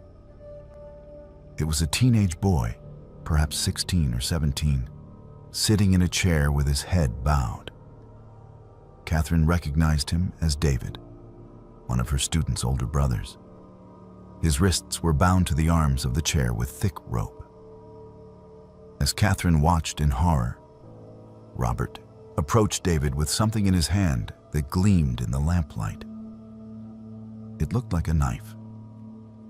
Catherine's instinct was to scream, to bang on the window, to do something to stop whatever was about to happen. But a hand suddenly clamped over her mouth from behind, and another hand gripped her arm with brutal strength. A voice whispered in her ear, low and urgent. It was Margaret. The principal hissed that Catherine needed to be silent and come with her right now if she wanted to live through the night. Terror overrode Catherine's impulse to fight, and she allowed Margaret to pull her away from the window and drag her quickly through the dark streets back toward her cabin. Once inside, Margaret locked the door and closed all the curtains before turning to face Catherine. Her expression was a mixture of anger and genuine fear. Margaret told Catherine that she had just made the biggest mistake of her life by going to that window. She explained that Coldwater was not like other towns, that it had traditions that went back generations, long before Alaska was even a state. These traditions were what held the community together through the brutal winters and the isolation that drove other settlements to extinction. Margaret would not explain exactly what the traditions were, but she made it clear that outsiders who discovered them did not leave Coldwater alive. Catherine's mind was reeling. She demanded to know what they were doing to David, whether they were going to hurt him. Margaret's face softened slightly, and she said that David had volunteered, that it was considered an honor in the community. She told Catherine that the boy would be fine, that the ritual was not what it looked like. But Catherine did not believe her. She had seen the fear in David's eyes, the ropes binding him to the chair, the knife in Robert's hand. Margaret sat down heavily in one of the cabin's wooden chairs and rubbed her face with both hands. She told Catherine that she had a choice to make. She could pretend she had never seen anything, continue teaching, and never speak of this again. If she did that, she would be safe. The community would consider her ignorant and harmless. But if she tried to leave town, or if she tried to contact the authorities, she would disappear just like the teacher before her had disappeared. Margaret's voice was flat and matter-of-fact when she said this, and that made it all the more terrifying. Catherine asked what had happened to the previous teacher. Margaret stood up and walked to the door, her hand on the knob. She turned back and said that the woman had been found in the woods 3 miles outside town in the middle of winter, frozen to death. The official report said she had gotten lost during a walk and succumbed to hypothermia. But Margaret knew the truth. The teacher had seen a Thursday meeting and had tried to hike out of town to reach the highway. They had followed her on snowmobiles, taken her clothes, and left her to die in the darkness and the cold. It was meant to look like an accident, and to everyone outside Coldwater, it did. Margaret left without another word, and Catherine stood alone in her cabin, shaking uncontrollably.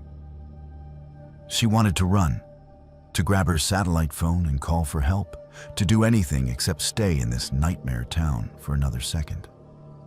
But she knew Margaret was telling the truth. She was 90 miles from the nearest road through some of the most unforgiving wilderness in North America.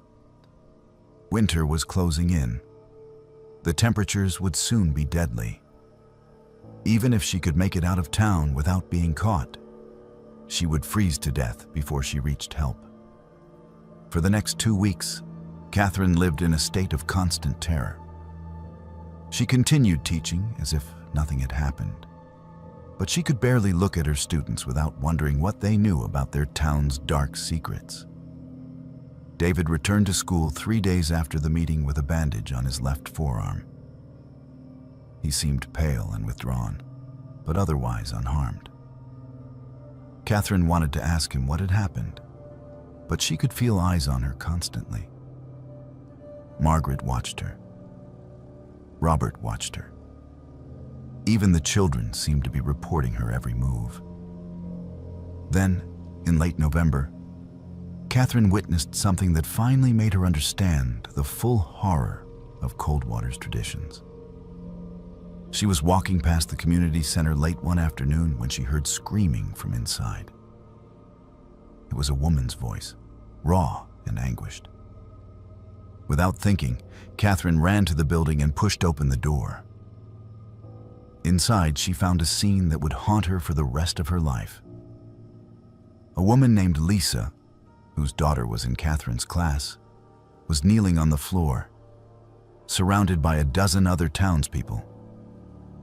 In her arms was a bundle wrapped in blankets, and from the bundle came the weak, mewling cry of an infant. But something was wrong with the baby. Catherine could see its small hand reaching out from the blankets, and the fingers were twisted and malformed. Lisa was sobbing, begging them not to take her child, but the people surrounding her were unmoved. Robert Hayes stood over Lisa with the same blank expression Catherine had seen during the Thursday meeting. He told Lisa that the community had rules, that defective children could not be allowed to drain resources that the whole town needed to survive. He said it was for the greater good. Catherine finally understood. Coldwater did not just have strange traditions. It practiced a brutal form of collective survival that involved sacrificing anyone who was deemed weak or defective. The Thursday meetings were where these decisions were made, where the community decided who would be allowed to stay and who would be taken into the woods and left to die. David had been tested and found acceptable. Lisa's baby had not. Catherine turned and ran from the community center. She ran back to her cabin, locked herself inside, and vomited until there was nothing left in her stomach. She knew she could not stay. She knew they would eventually decide she was a threat. But she also knew she could not escape through the wilderness in the dead of winter. She was trapped. It took Catherine 3 more weeks to formulate a plan. She befriended Tom, the bush pilot, during one of his supply runs to Coldwater. She told him she had a family emergency and needed to leave as soon as possible. She paid him double his usual fee in cash and made him promise not to tell anyone in town. Tom agreed, though his eyes showed he knew something was wrong. On the morning of December 18th, Catherine walked to the airstrip with only a small backpack. She told Margaret she was going for a walk to clear her head. The temperature was 15 below zero and a light snow was falling. Tom was waiting with his plane already running. Catherine climbed in, and they took off before anyone in Coldwater realized she was leaving. As the plane climbed into the gray sky, Catherine looked down at the town below. She could see people emerging from buildings, pointing up at the aircraft. She could see snowmobiles starting up, though there was nothing they could do now. She was free, but Catherine never told anyone what she had seen in Coldwater. She never went to the authorities or the media, because Tom had told her something during the flight that made her realize the truth was even worse than she had thought. He told her there were dozens of towns like Coldwater scattered across the Alaskan wilderness, each with their own brutal traditions of survival. He told her that the state knew about them, but did nothing because these communities were so remote and self-sufficient that they were essentially invisible. He told her that if she spoke out, she would not just be fighting one small town. She would be fighting a network of isolated settlements that protected each other and eliminated threats without hesitation. Catherine lives in Portland now, working at a public school and trying to forget. But she still wakes up in the middle of the night, thinking about Lisa's baby, and David tied to the chair, and the previous teacher frozen in the woods. And she knows that right now, in Coldwater, another Thursday meeting is happening. Another decision is being made. Another person is being judged. and there is nothing anyone can do to stop it.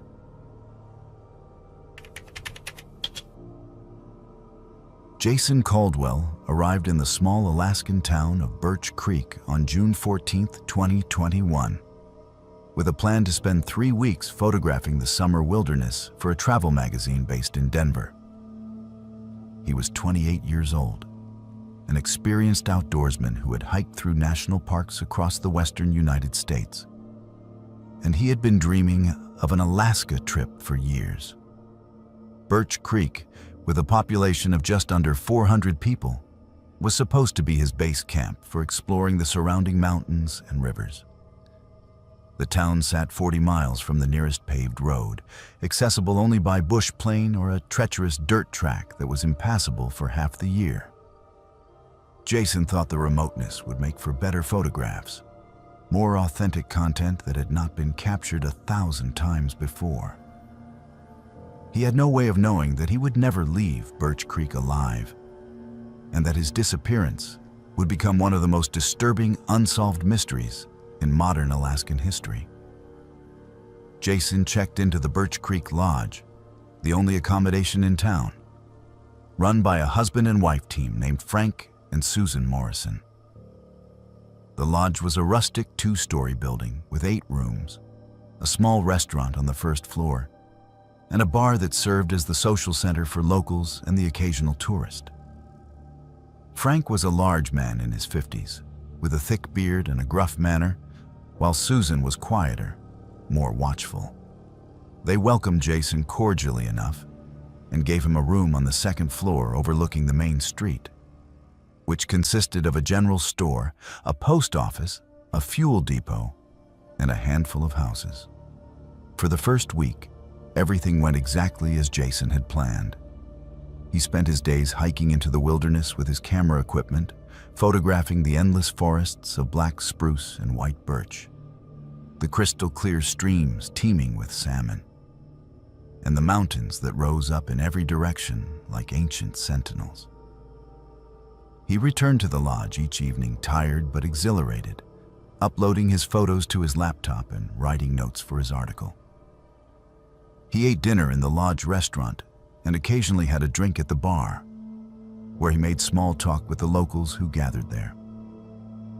They were friendly in a reserved way, answering his questions about hiking trails and wildlife, but never volunteering much information about themselves or the town. On June 20th, Jason mentioned to Frank that he wanted to hike to a place called Raven's Gorge, a narrow canyon about 8 miles north of town that was supposed to have spectacular waterfalls. Frank's expression changed instantly. He told Jason that Raven's Gorge was not a good place to go, that the terrain was dangerous and people had gotten hurt there in the past. Jason pressed for details, but Frank became evasive, saying only that it was easy to lose your way in that area and that cell phones did not work out there. Jason thanked him for the warning, but made it clear he intended to go anyway. He was an experienced hiker. He had a satellite GPS device, and he was not afraid of challenging terrain. Frank stared at him for a long moment and then walked away without another word. The next morning, June 21st, Jason left the lodge at 6 in the morning. He told Susan he would be back by nightfall and asked her to save him a plate of whatever the dinner special was. Susan nodded and watched from the window as Jason walked down the street and disappeared into the forest at the north end of town. That was the last confirmed sighting of Jason Caldwell alive. When Jason failed to return by 10 that night, Susan mentioned it to Frank, but he said the young man had probably underestimated the hike and decided to camp overnight. He would likely show up in the morning tired and embarrassed. But when Jason did not appear by noon the next day, Susan insisted they contact the Alaska State Troopers. The nearest trooper, a man named Sergeant Michael Torres, flew into Birch Creek that afternoon and immediately organized a search party. Sergeant Torres interviewed Susan and Frank, who repeated what they had told him about Jason's destination. Torres then asked for volunteers from the town to help search the area around Ravens Gorge. A dozen men stepped forward, including Frank and a lean, silent man named Christian Novak, who worked as a hunting guide. Torres noted that the volunteers seemed competent and familiar with the wilderness, which was fortunate given the vast area they needed to cover. The search party set out at dawn on June 23rd, spreading out in a grid pattern as they moved north toward Ravens Gorge. The terrain was brutal, with thick underbrush, steep hillsides, and countless streams that had to be crossed. Torres kept the searchers in radio contact as best he could, but the mountains interfered with the signal. By late afternoon, one of the groups radioed that they had found something. It was Christian Novak's team, and they were at the southern entrance to Ravens Gorge. When Torres reached the location, Christian showed him what they had discovered. It was Jason's backpack, sitting upright on a flat rock beside the trail. The backpack was completely intact, not torn or damaged in any way. Inside, Torres found Jason's wallet, his satellite GPS device, his camera with the memory card still in it, 3 energy bars, and a full water bottle. Everything a hiker would need for a day trip. The only thing missing was Jason himself. Torres examined the GPS device and checked the last recorded location. It showed that Jason had reached this exact spot at approximately 9:30 in the morning on June 21st. Then, the device had been turned off. Torres found this deeply strange. Why would an experienced hiker turn off his GPS in unfamiliar wilderness? And why would he leave his backpack with all his supplies sitting neatly on a rock? Christian suggested that maybe Jason had set down his pack to take photographs without the extra weight and had wandered off the trail. Torres agreed this was possible and ordered the search to focus on the area immediately surrounding the backpack location. For the next 3 days, the search party combed through Ravens Gorge and the surrounding forest. They found no trace of Jason, no footprints, no torn clothing, no signs of a struggle or an animal attack. It was as if he had simply vanished into thin air.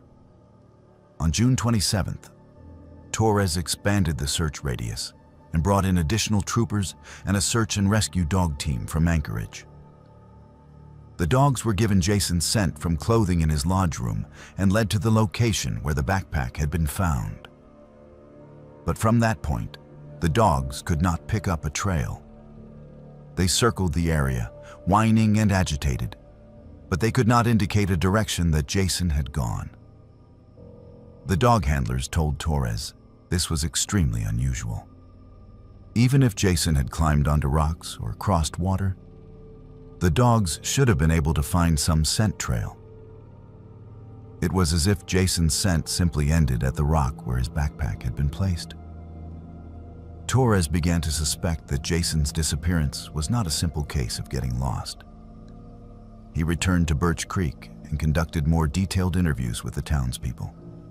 He asked about Ravens Gorge and why Frank had warned Jason not to go there. Most people gave vague answers about difficult terrain, but an elderly woman named Helen, who lived alone on the edge of town, told Torres something that made his blood run cold. Helen said that Ravens Gorge had a bad reputation going back decades. She said that at least 4 other people that she knew of had disappeared in that area over the years, all of them outsiders passing through Birch Creek. The first had been in 1987, a geologist working for an oil company, then a backpacker in 1995, a wildlife biologist in 2004, and a hunting guide from Fairbanks in 2013. None of them had ever been found. Helen told Torres that the old-timers in Birch Creek believed there was something wrong with Ravens Gorge, something that did not want people there. When Torres asked what she meant by something, Helen just shook her head and said she had already said too much. Torres confronted Frank Morrison with this information. He demanded to know why Frank had not mentioned the previous disappearances when Jason went missing. Frank's face hardened He said that those old stories were just superstition and coincidence. People got lost in the Alaskan wilderness all the time. It did not mean there was anything sinister about Ravens Gorge specifically. But Torres noticed that Frank would not meet his eyes when he said this. On June 30th, one of the search teams found something else. It was Christian Novak who made the discovery, deep in Ravens Gorge, about 2 miles from where Jason's backpack had been found. It was a small clearing in the forest, roughly circular, about 30 feet in diameter. The ground in the clearing was completely bare. No grass, no moss, no vegetation of any kind. Just dark, packed earth. In the center of the clearing was a pile of stones, arranged in a cairn about 3 feet high. And on top of the cairn was Jason's camera. Torres examined the camera carefully. It was undamaged, and the battery still had a charge. He turned it on and reviewed the photographs on the memory card. The last photos Jason had taken showed the forest trail approaching Ravens Gorge, scenic shots of trees and mountains. But then there were 3 photographs that made no sense. They were taken in sequence, time-stamped at 9:45 in the morning on June 21st, 15 minutes after the GPS device had been turned off. The first photograph showed the clearing with a stone cairn. The second photograph showed a group of people standing in a circle around the cairn. Torres counted 12 figures, all wearing dark clothing with their faces obscured by hoods. The third photograph was badly out of focus, as if the camera had been moving or shaking when the shot was taken. It showed a blurred image of hands reaching toward the camera and what might have been a face, pale and distorted. Torres felt his hands trembling as he held the camera. He asked Christian how the camera had gotten on top of the cairn when Jason's backpack had been found 2 miles away. Christian had no answer. Torres then asked if Christian recognized any of the people in the photograph, but Christian said the image was too unclear to identify anyone.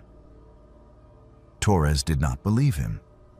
The way Christian's jaw tightened when he looked at the photo told Torres that the man knew exactly who those people were. Torres returned to Birch Creek and confronted the entire town at a meeting in the community center.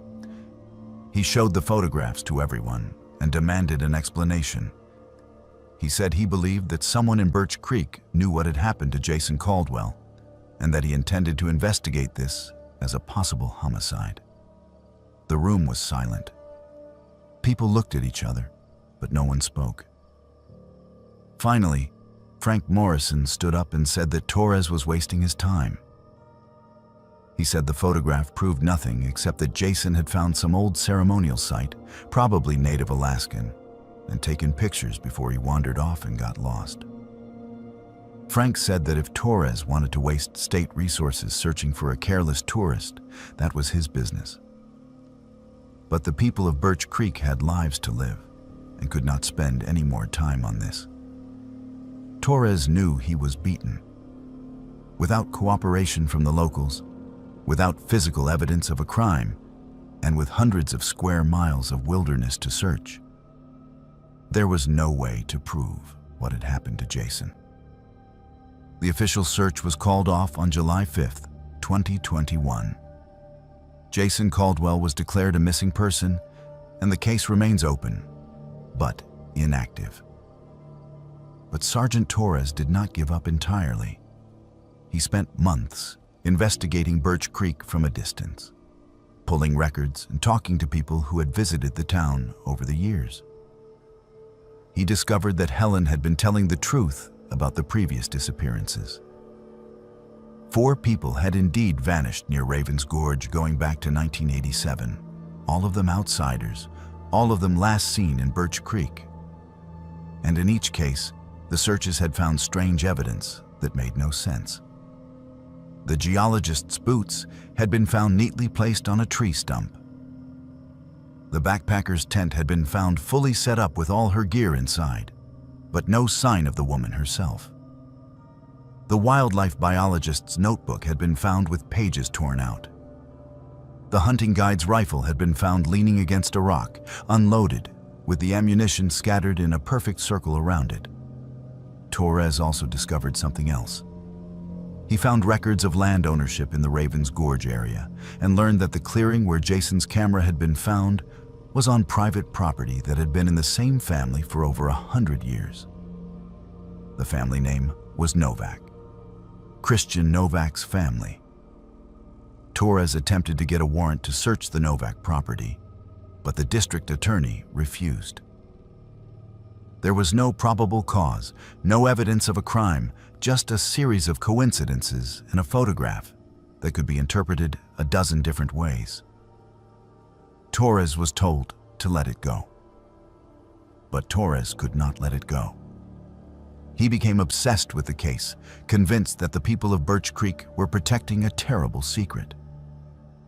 He believed that whatever happened in Ravens Gorge was not random, that it was deliberate, and that Jason Caldwell had stumbled onto something he was never meant to see. Torres believed the photograph showed a ritual, and that the hooded figures had taken Jason for reasons he could only guess at. In December of 2022, Sergeant Michael Torres took early retirement from the Alaska State Troopers. He told colleagues he was burned out and needed a change. But those who knew him well said he was a different man after the Jason Caldwell case, haunted and withdrawn. Torres moved to Arizona and cut off contact with almost everyone he knew in Alaska. To this day, Jason Caldwell's family offers a $50,000 reward for information leading to his whereabouts. They have hired private investigators and psychics and searched on their own. But Birch Creek remains silent. The people there refuse interviews and run off anyone who asks too many questions about Ravens Gorge. And every year, on the anniversary of Jason's disappearance, someone places fresh flowers on the stone cairn in the clearing. Sergeant Torres knows this because he hired a private investigator to set up a trail camera watching the site. The camera shows a hooded figure approaching in the early morning darkness, placing the flowers and leaving without ever showing their face. Jason's mother keeps his camera in a locked drawer in her home in Denver. She has looked at those last 3 photographs 1,000 times, searching for some clue, some detail that might explain what happened to her son. But all she sees are shadows and blurred faces and the image of hands reaching toward the camera in the instant before everything went dark. And in Birch Creek, Christian Novak still guides hunters through the wilderness.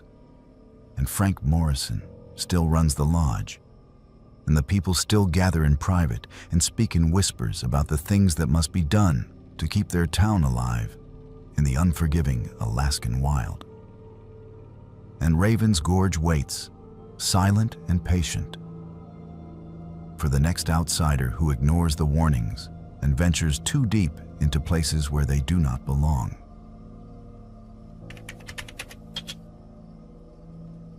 Brooke Sullivan moved to the small Alaskan town of Millers Point in March of 2020, just as the pandemic was beginning to shut down the rest of the world. She had lost her job as a restaurant manager in Juneau and could no longer afford her apartment there. A friend of a friend told her about a cheap rental in Millers Point, a tiny fishing community of 200 people on the coast, where the cost of living was low and jobs at the cannery were usually available. Brooke was 32 years old, recently divorced, and desperate for a fresh start somewhere she could afford to live while she figured out her next move. The rental was a small one-bedroom house at the end of a gravel road, isolated from the main cluster of buildings that made up the town center. The landlord, a man who lived in Anchorage and owned several properties in remote communities, rented it to her for $600 a month, which was all she could manage.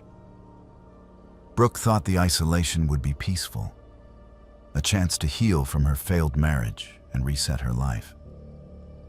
She had no idea that the house's isolation would become a prison, and that her neighbor would turn her peaceful retreat into a nightmare that would change her understanding of how evil can hide behind a friendly face.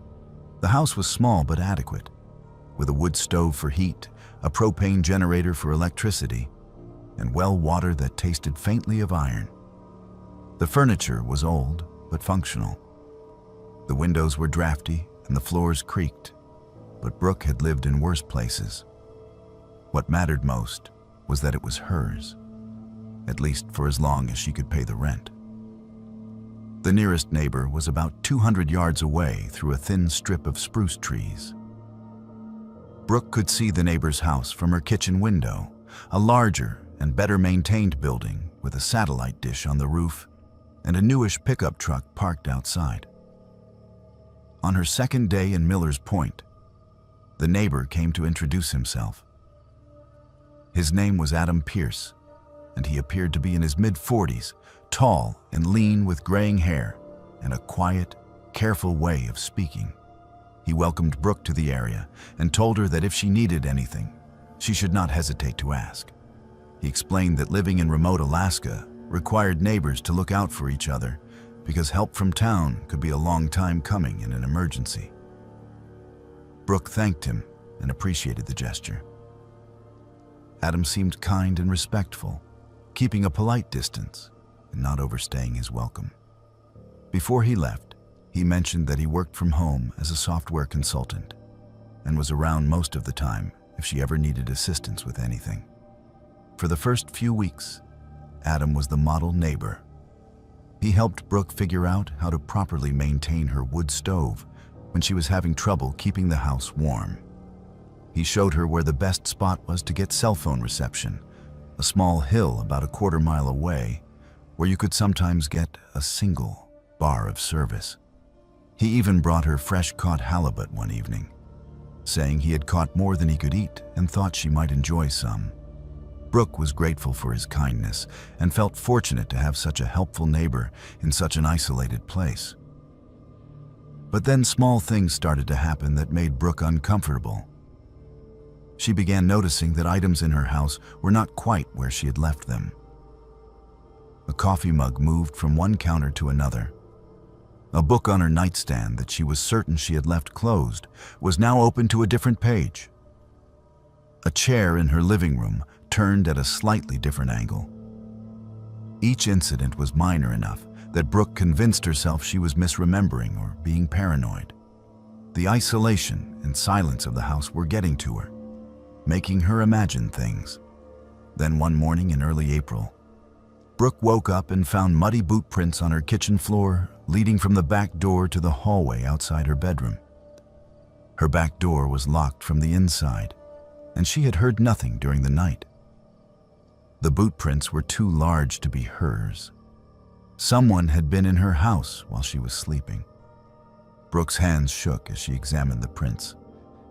They led to her bedroom door and then back to the kitchen, as if someone had stood outside her room watching her sleep before leaving the way they had come. Brooke immediately walked to Adam's house and knocked on the door. When he answered, she told him about the boot prints and asked if he had seen anyone around her property. Adam's face showed concern, and he said he had not noticed anything unusual, but he would keep an eye out. He suggested that maybe it had been an animal, perhaps a bear, though he admitted bear prints did not really look like boot prints.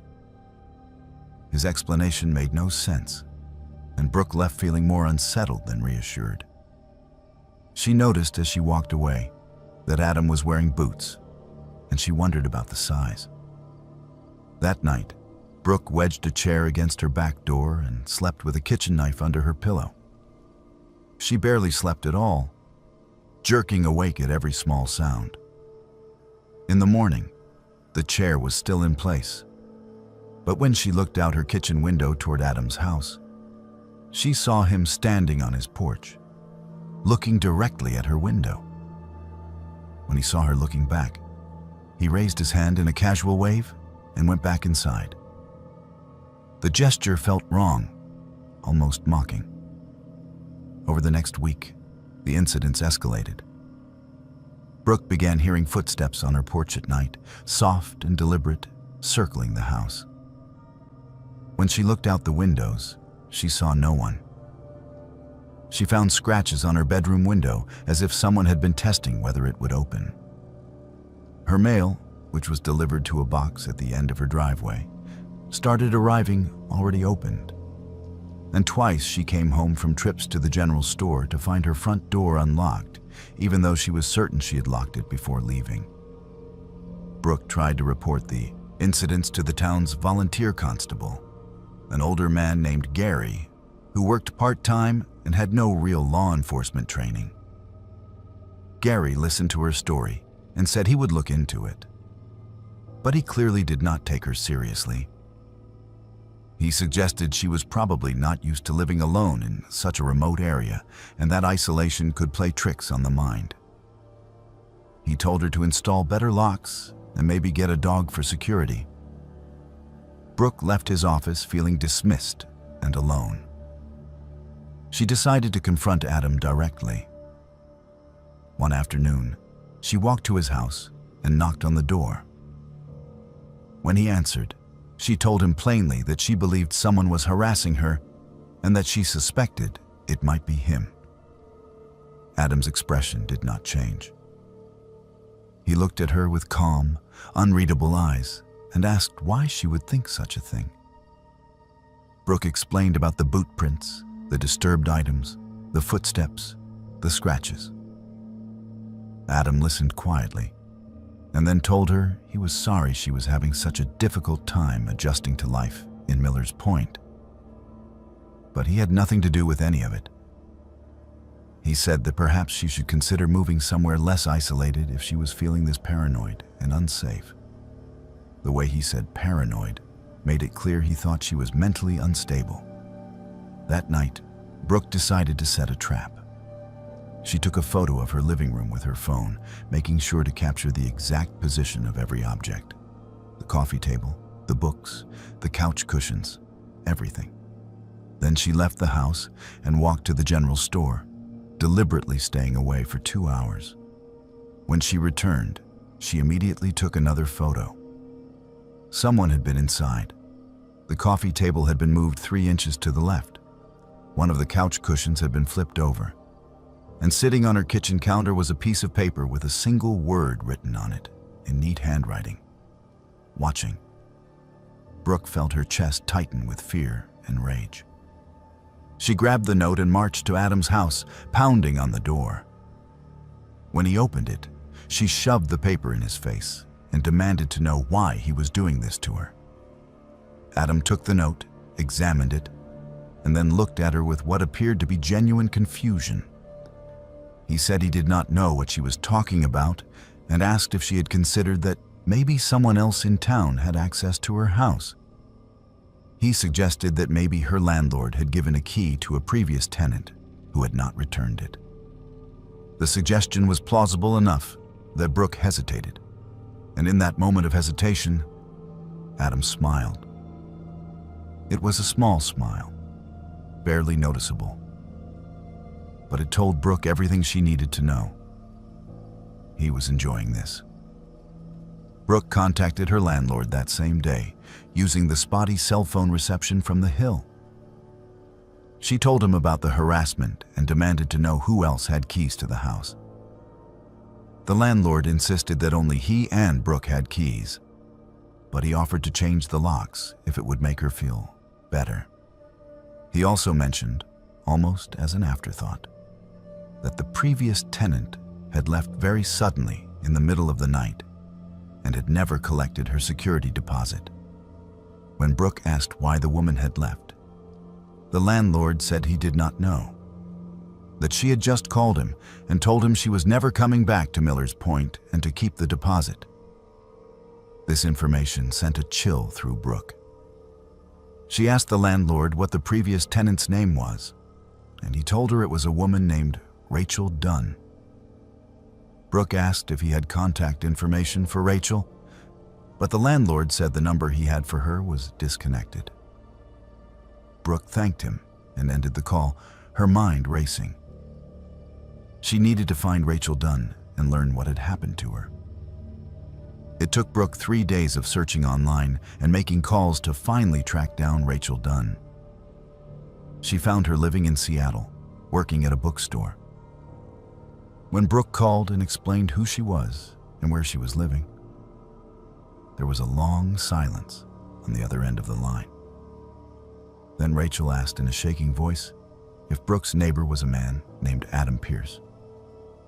When Brooke confirmed this, Rachel began to cry. Rachel told Brooke everything. She said Adam had done the same things to her, the harassment, the stalking, the gaslighting. It had started small and escalated over months until Rachel was afraid to sleep in her own house. She had tried to report it to the local constable, but Adam was well liked in Millers Point and had lived there for years. So no one believed her. Rachel said that Adam had somehow gotten a key to the rental house and would come inside whenever she was gone or sleeping. He would move things, leave notes, watch her through the windows. It became unbearable. The final straw came when Rachel woke up one night to find Adam standing in her bedroom doorway, just watching her in the darkness. She had screamed, and he had left without saying a word. Rachel packed a bag and left Millers Point that same night, hiking to the main road and hitching a ride to Juneau. She never went back. Rachel told Brooke that she later learned Adam had done this to at least 2 other women who had lived in that house before her. The landlord kept renting it to single women because the rent was cheap and they were usually desperate for housing, and Adam kept terrorizing them until they left. Rachel believed Adam got sexual gratification from the fear and power that he was a predator who had found the perfect hunting ground in an isolated town where no one would stop him. Brooke felt sick. She asked Rachel why she had not gone to the police in Juneau or reported Adam to state authorities. Rachel said she had tried, but without proof, and given the remote location, the police had told her it would be difficult to investigate and prosecute. They suggested she just stay away from Millers Point, which she had done. Rachel warned Brooke to leave immediately, to not waste time trying to fight or expose Adam. She said he was dangerous and the town would protect him, not her. Brooke made her decision that night. She packed her essential belongings and left everything else. She hiked to the main road in the darkness and waited until dawn when a supply truck came through heading to Juneau. The driver gave her a ride, asking no questions about why a woman was standing alone on a remote highway at sunrise. Brooke never went back to Millers Point. She lost her security deposit and the belongings she left behind, but she considered it a small price to pay for her safety. She found work in Juneau and tried to rebuild her life for the second time in a year. But Brooke still thinks about Adam Pierce every day. She thinks about the way he smiled when she confronted him, the way he stood on his porch watching her window, the way he had stood in Rachel's bedroom doorway in the darkness. She thinks about how many women he has terrorized over the years and how many more he will terrorize in the future. She thinks about the house at the end of the gravel road and wonders who is living there now and whether Adam is already watching them, already planning his next game of psychological torture. And she knows that Adam is still there in Millers Point, waiting for the next desperate woman who needs cheap housing in a remote town where neighbors are supposed to look out for each other, where a kind man offers help and fresh-caught halibut and slowly reveals himself to be something much darker, where screams do not carry far enough for anyone to hear, and where isolation is not peace, but a trap.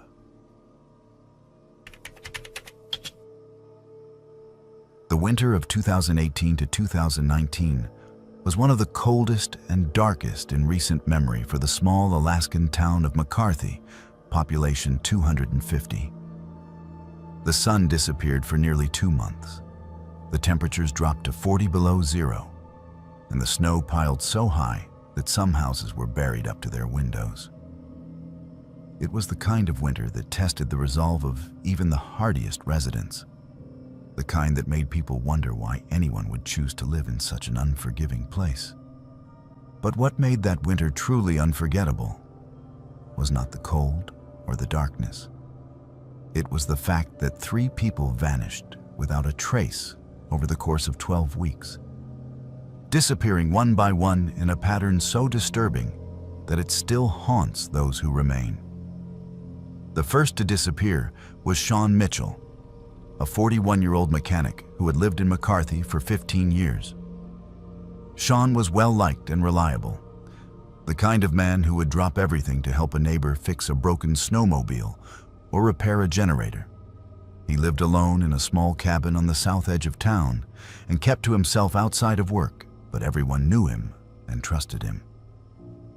On the evening of December 7th, 2018, Sean left the town's only bar around 9 in the evening, telling the bartender he was heading home to get some sleep. The walk from the bar to his cabin was less than half a mile, a route Sean had walked hundreds of times. He never arrived home. When Sean did not show up for work the next morning, his boss went to check on him. The cabin was locked and dark, with no sign of Sean. His snowmobile was still parked outside, covered in fresh snow, meaning it had not been used recently. Inside the cabin, everything appeared normal. Sean's bed was made, his dishes were washed, and his winter coat was hanging by the door. The only strange detail was that Sean's boots were missing. He had apparently left the bar wearing them, but they were not in the cabin, and no footprints led away from the building through the snow. It was as if Sean had simply vanished between the bar and his home. A search was organized immediately, with volunteers combing the route between the bar and the cabin, checking every building and shed along the way. They found nothing. No footprints, no signs of a struggle, no blood, no torn clothing. Sean Mitchell had disappeared as completely as if he had never existed. The Alaska State Troopers investigated and theorized that Sean might have become disoriented in the darkness and cold, perhaps due to alcohol, and wandered off the path into the surrounding forest where he froze to death. But this theory did not explain the lack of tracks or why an experienced Alaskan would become so disoriented on a familiar route in his own town. 6 weeks later, on January 20th, 2019, the second disappearance occurred. Caroline Hayes was a 34-year-old nurse who flew into McCarthy once a week to provide medical services to the community. She stayed in a small apartment above the general store during her visits. On the evening of January 20th, Caroline finished her clinic hours and told the store owner she was going upstairs to rest before her flight out the next morning. The store owner locked up at 8 in the evening and went home, leaving Caroline alone in the apartment. The next morning, when the bush pilot arrived to pick up Caroline, she was gone. The apartment was undisturbed. Caroline's suitcase was packed and sitting by the door, ready for her departure. Her coat and boots were missing, suggesting she had dressed to go outside. But the door to the apartment had been locked from the inside, and the only way out was down an exterior staircase that led to the street. Fresh snow had fallen during the night, and there were no footprints on the stairs or in the street below. Caroline Hayes had vanished from a locked apartment without leaving a trace. This second disappearance sent a wave of fear through McCarthy. People began to speculate that something was hunting them, that the darkness and cold had brought something evil to their town. The state troopers returned and conducted a more intensive investigation, interviewing every resident and searching every building. They found no evidence of foul play, no signs of Caroline, nothing that explained how a woman could disappear from a locked room without using the only exit. The official theory was that Caroline had somehow left the apartment before the snow fell, perhaps to meet someone or take a walk, and had gotten lost or fallen into a hidden crevasse. But the locked door and the lack of footprints made this explanation feel hollow.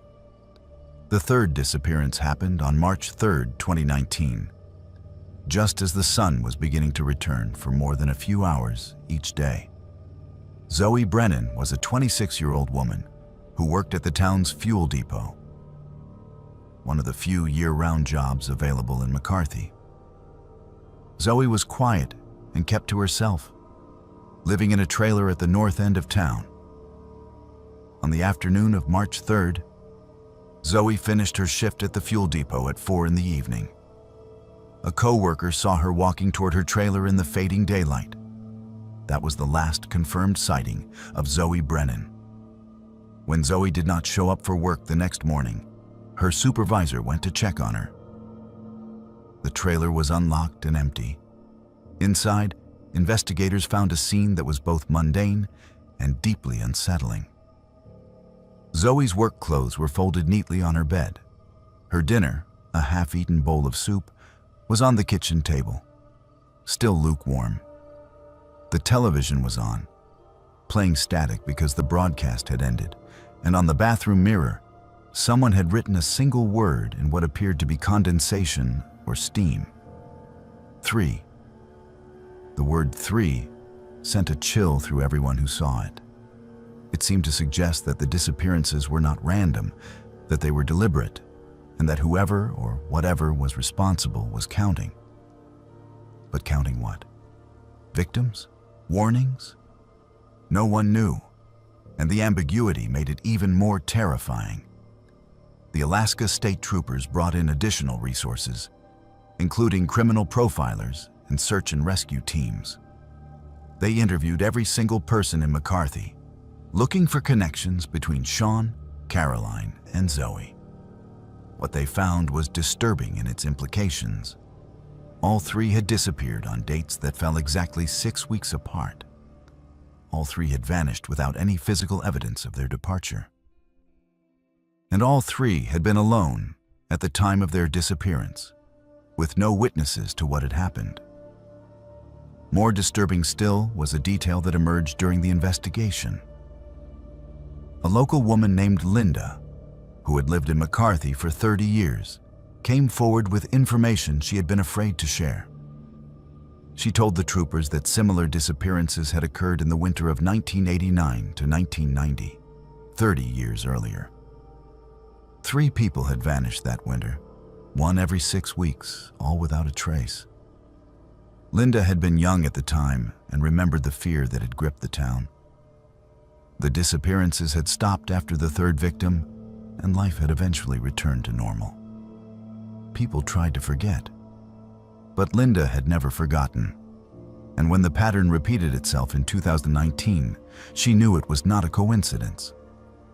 The troopers searched through old records and confirmed Linda's story. In the winter of 1989 to 1990, 3 McCarthy residents had indeed disappeared under mysterious circumstances. The cases had never been solved. The files were still open but had long since gone cold. The similarities to the 2019 disappearances were undeniable. The 6-week intervals, the lack of physical evidence, the sense that something was deliberately taking people. But why every 30 years? And why always 3 people? And why did it stop after the third victim? These questions haunted the investigation, and no answers were found. The troopers explored every possible explanation: serial killer, cult activity, human trafficking, even animal attacks. Though no animal could explain the locked doors and missing footprints, nothing fit. The evidence, or rather, the lack of evidence, defied logical explanation. As winter turned to spring in 2019, the people of McCarthy waited in terror for a 4th disappearance. But it never came. 6 weeks passed, then 12, then 20. No one else vanished. It was as if whatever had taken Sean, Caroline, and Zoe was satisfied and had moved on. Or perhaps it was simply waiting, counting down the years until 2049, when it would return and claim 3 more victims. To this day, none of the 3 have been found. No bodies, no clothing, no evidence of what happened to them. The official files list them as missing persons, likely deceased due to exposure or misadventure. But those who lived through that winter in McCarthy know the truth is darker and stranger than any official report can capture. And there is one more detail that has never been made public, something that only a handful of people know. In the weeks following Zoe's disappearance, 2 other residents of McCarthy found messages in their homes. One found the word 3 written in frost on the inside of their bedroom window. Another found it scratched into the wooden door of their shed. Both people left McCarthy within days and have never returned. The town still exists, smaller now than it was in 2019. Some families left after that winter, unable to live with the fear and the unanswered questions. Those who remain do not talk about what happened, especially not to outsiders. They go about their lives, work their jobs, endure the long winters. But every December, when the darkness returns and the temperature plummets, they count the weeks and hold their breath and pray that the pattern will not repeat. Not this year. Not yet. And they wonder who will be chosen when it does. Kyle Pearson had worked the night shift at the Harbor Point Fuel Depot for 3 years. And in that time, he had seen just about everything the remote Alaskan fishing community had to offer. He had pumped gas for drunk fishermen at 2 in the morning, helped stranded travelers who had run out of fuel on the isolated coastal road, and dealt with his share of belligerent customers who did not appreciate that the depot was the only source of fuel for 60 miles in any direction. Kyle was 29 years old, saving money to buy his own fishing boat, and the night shift paid a premium that made the loneliness and boredom worth it. Harbor Point had a population of 320, most of whom worked at the fishing processing plant or on the boats that came and went with the seasons. The fuel depot sat on the edge of town, where the main road ended and the wilderness began. A small building with 2 pumps and a convenience section that sold basic supplies. Kyle worked alone from 10 in the evening until 6 in the morning, 5 nights a week. It was monotonous work, but Kyle did not mind. He liked the quiet and the solitude. At least he did until the night of October 15th, 2022, when a customer arrived who would change everything. It was just past midnight when the headlights appeared on the road. Kyle was sitting behind the counter reading a paperback Western novel and drinking bad coffee from the machine that he had never managed to fix properly. He looked up as a white van pulled up to the pumps. The van was older, maybe 15 years, with no markings or windows in the back. Kyle could not see the license plate clearly through the rain that had been falling steadily all evening. A man got out of the driver's side and walked toward the building. He was in his 40s, average height and build, wearing a dark rain jacket and jeans. Nothing about him stood out as unusual. The man entered the depot and nodded to Kyle without speaking. He walked to the beverage cooler and grabbed 2 energy drinks, then picked up a bag of beef jerky from the rack. He brought the items to the counter and asked Kyle to turn on pump 2. His voice was flat and emotionless, the kind of tone that suggested he did not want conversation. Kyle rang up the items and told the man the total. The man paid in cash, exact change, and walked back outside to pump his gas. Kyle watched through the window as the man filled the van's tank. Something about the situation felt off, though Kyle could not pinpoint exactly what. Maybe it was the late hour, or the man's unfriendly demeanor, or the way the van sat low on its suspension as if it was carrying something heavy. Kyle had developed good instincts during his years working nights in remote locations, and those instincts were telling him to pay attention. When the man finished pumping, he hung up the nozzle and walked toward the driver's door. But before he got in, he paused and looked back toward the depot. For a moment, his eyes met Kyle's through the window, and Kyle saw something in that gaze that made his stomach tighten. It was not anger or fear. It was calculation, as if the man was weighing options and making a decision. Then the man opened the van door and climbed inside.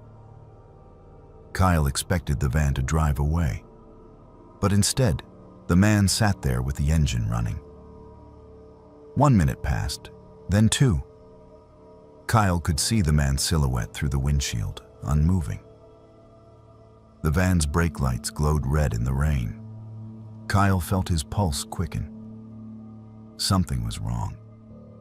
He reached for his phone, thinking he should call someone, though he was not sure who or why. That was when he heard it. A thumping sound from inside the van.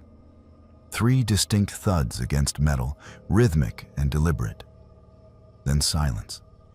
Then 3 more thuds. Kyle stared at the van, his hand frozen on his phone. The man in the driver's seat did not move or react to the sounds. He just sat there, waiting. Kyle made a decision. He stepped out from behind the counter and walked to the door of the depot. He opened it and called out to the van, asking if everything was all right. The man rolled down his window and looked at Kyle with that same calculating expression. He said everything was fine, that he was just checking his map before heading out. His tone was calm and reasonable, but it did not match the tension in his jaw or the way his hands gripped the steering wheel. Kyle asked about the thumping sound, saying it sounded like something was loose in the back of the van. The man's expression hardened. He said Kyle must have heard the fuel pump shutting off, or maybe an animal on the roof of the depot. He thanked Kyle for his concern and said he would be on his way. But he still did not drive away. He just sat there, staring at Kyle, waiting to see what Kyle would do next. Kyle felt trapped between his instincts and his lack of concrete evidence. He could not call the police because someone was sitting in a van at a gas station. He could not demand to see inside the van because he had no authority to do so. But he also could not shake the certainty that something terrible was happening. He stood in the doorway getting soaked by the rain, trying to decide, and that was when he heard the thumping again. 3 thuds.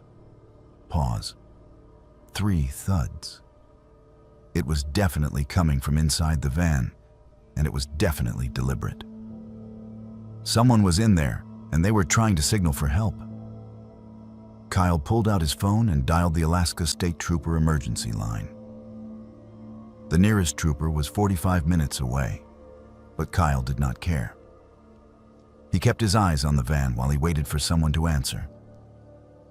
The man in the driver's seat saw what Kyle was doing, and his expression changed from calculation to cold rage.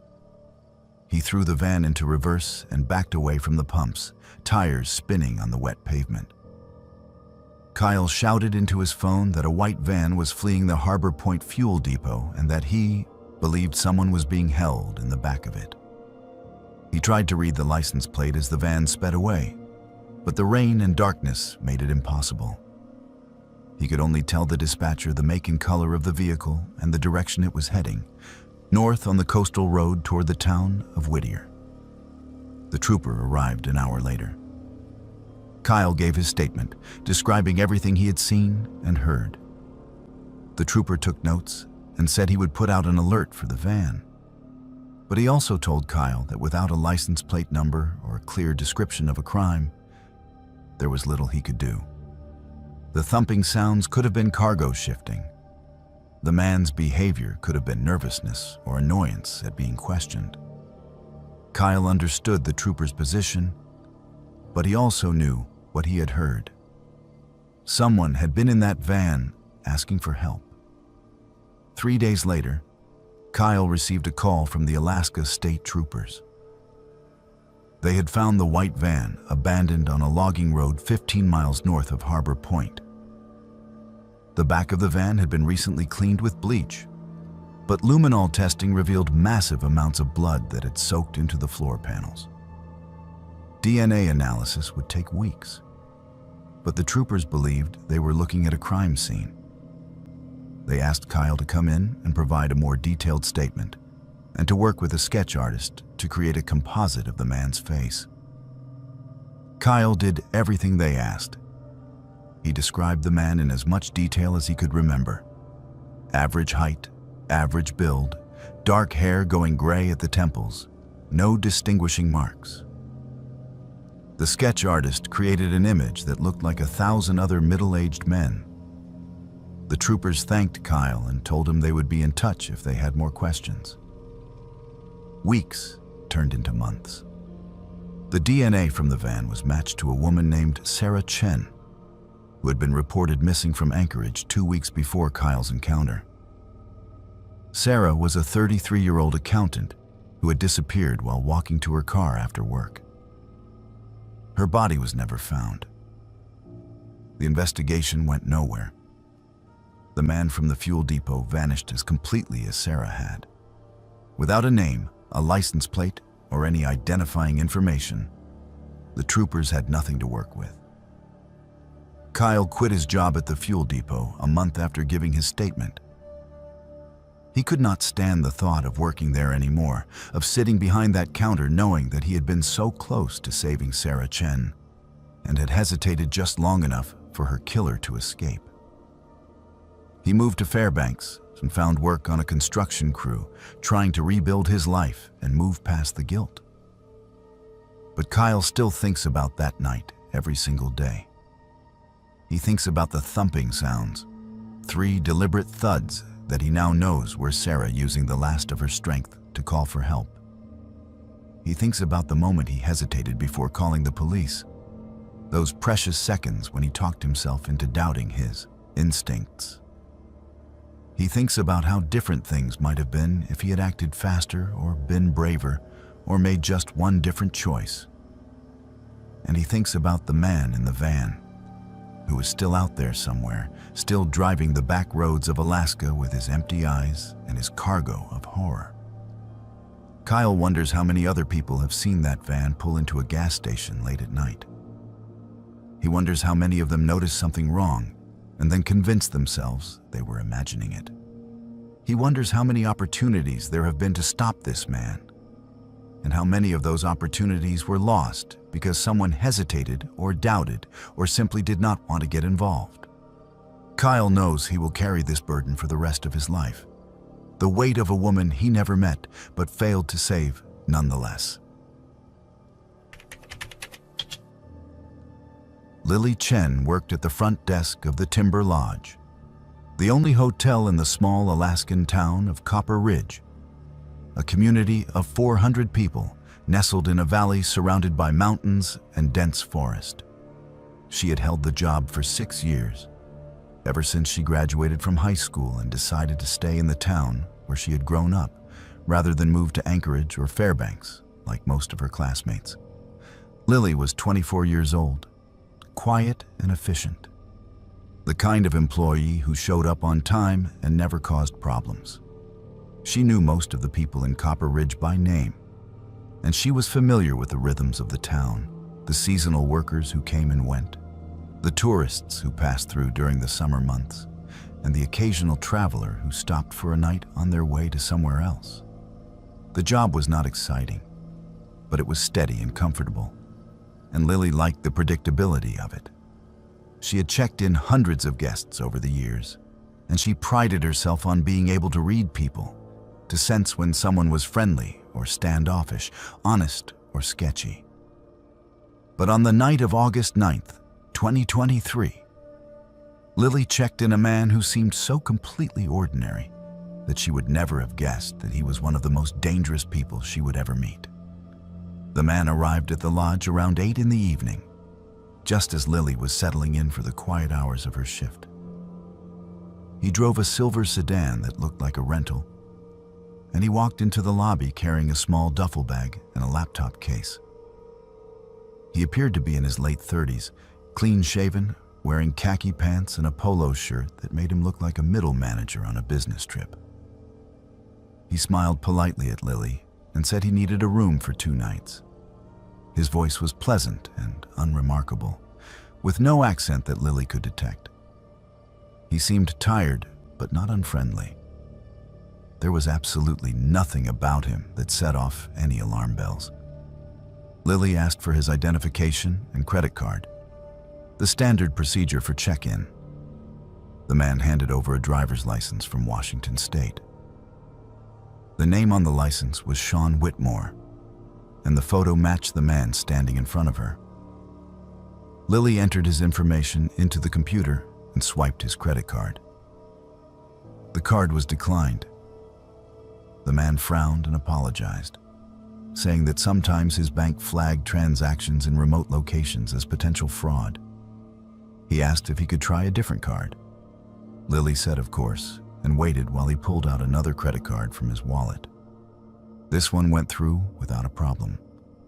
Lily completed the check-in process and handed Sean the key to room 12, a standard single on the 2nd floor overlooking the parking lot. She told him that breakfast was served from 7 to 9 in the morning and that the lobby door locked at 11, though guests could use their room keys to access the building after hours. Sean thanked her, took his key, and headed up the stairs with his bags. Lily watched him go and then returned to the paperwork on her desk. She thought nothing more about the interaction. It had been completely routine, forgettable. The kind of check-in she processed a dozen times a week. The next morning, Lily arrived for her shift at 7 and relieved the night clerk. She set up the breakfast area and started the coffee. A few guests came down for food, including Sean Whitmore from room 12. He filled a plate with scrambled eggs and toast, poured a cup of coffee, and sat at one of the small tables by the window. Lily said good morning to him, and he returned the greeting with a friendly nod. He ate quickly, checked his phone a few times, and then went back upstairs. Again, there was nothing unusual about his behavior. He was just another business traveler eating a mediocre hotel breakfast before starting his day. Sean checked out the following morning, August 11th, exactly as scheduled. He returned his room key, declined a receipt, and told Lily he hoped to visit Copper Ridge again sometime. She wished him a safe trip and watched as he loaded his bags into his car and drove away heading south toward the main highway. And that was the end of it, or so Lily thought. 4 days later, on August 15th, 2 Alaska State Troopers walked into the Timber Lodge and asked to speak with whoever had been working the front desk on the evening of August 9th. Lily was on duty and told them that she had been the one working that night. The troopers asked if she remembered checking in a man named Sean Whitmore. Lily pulled up the records on her computer and confirmed that yes, she had checked in a guest by that name who had stayed in room 12 for 2 nights. The troopers asked her to describe the man and tell them everything she remembered about the interaction. Lily described Sean as best she could: the khaki pants, the polo shirt, the polite demeanor, the declined credit card. She told the troopers that there had been nothing suspicious or unusual about him, that he had seemed like a completely normal guest. One of the troopers, a woman named Sergeant Paula Ramos, asked if the man had said anything about where he was going or what he was doing in Copper Ridge. Lily thought back and said that he had not mentioned anything specific, that their conversation had been limited to the standard check-in questions and pleasantries. Sergeant Ramos exchanged a look with the other trooper and then told Lily that the man who had checked in as Sean Whitmore was actually named Timothy Vance, and that he was wanted in connection with 3 murders in Washington and Oregon. The real Sean Whitmore had been found dead in a storage unit outside Seattle 2 months earlier. Timothy Vance had stolen his identity, along with the identities of at least 6 other men, and had been using them to move around the Pacific Northwest and Alaska while evading law enforcement. The troopers needed to search room 12 and collect any evidence Vance might have left behind. Lily felt her legs go weak and she sat down heavily in her desk chair. She had stood 3 feet away from a serial killer, had handed him a room key, had smiled at him, and wished him a good stay. He had walked past her on the stairs, had eaten breakfast in the same room where she was setting up coffee and pastries. And she had noticed nothing. He had seemed so normal, so utterly unremarkable, that she would have forgotten him entirely if the troopers had not shown up asking questions. The troopers spent 2 hours processing room 12. They collected fingerprints, hair samples, and fibers from the bedding and carpet. They examined the bathroom and searched the trash. When they were finished, Sergeant Ramos came back downstairs and told Lily that they had found evidence suggesting Vance had been planning another crime while he was in Copper Ridge. There were maps of the area with certain roads and buildings marked, along with handwritten notes about the schedules and routines of local residents. The troopers believed Vance had been surveilling potential victims during his 2-day stay. Sergeant Ramos asked Lily if she had seen Vance talking to anyone else during his time at the lodge, or if she had noticed him paying particular attention to any other guests or staff members. Lily tried to remember, but she could only recall him being alone, eating breakfast by himself, keeping to himself. She asked the sergeant if they knew who Vance had been targeting, and Ramos hesitated before saying that they believed one of the marked locations on the map was Lily's home address. There was a note next to it that said, "Works morning shift and lives alone." The realization hit Lily like a physical blow. Timothy Vance had not just been a guest passing through Copper Ridge. He had been there hunting, and she had been one of his potential targets. If he had not checked out when he did, if he had stayed an extra day or decided to come back, Lily might have been his 4th victim.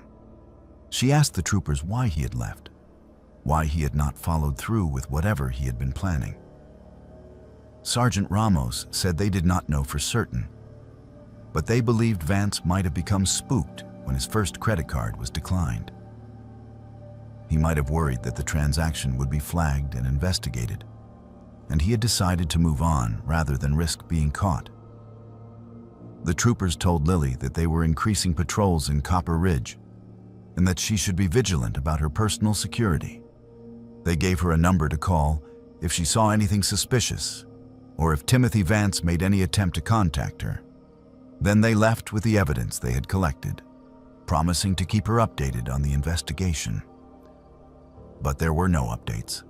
Timothy Vance disappeared after leaving Copper Ridge, and despite a multi-state manhunt, he was never found.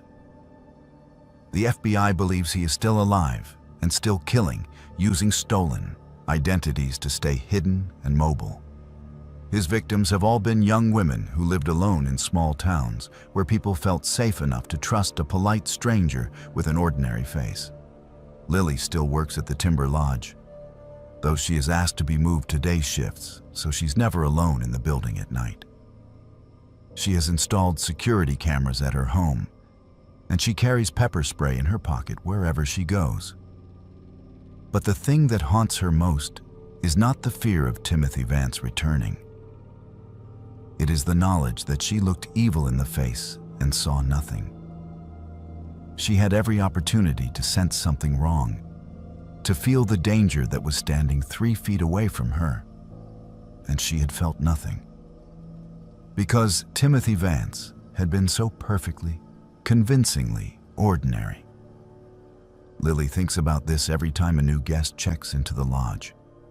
She studies their faces, listens to their voices, watches their body language, searching for some sign that might tell her who they really are. But she knows now that evil does not always announce itself. Sometimes it wears khaki pants and a polo shirt and declines a credit card and smiles politely and says thank you. And you would never know, never suspect, never see it until it was far too late. And that knowledge has changed everything about the way Lily sees the world and the people in it. She knows now that monsters are real and that they look exactly like everyone else.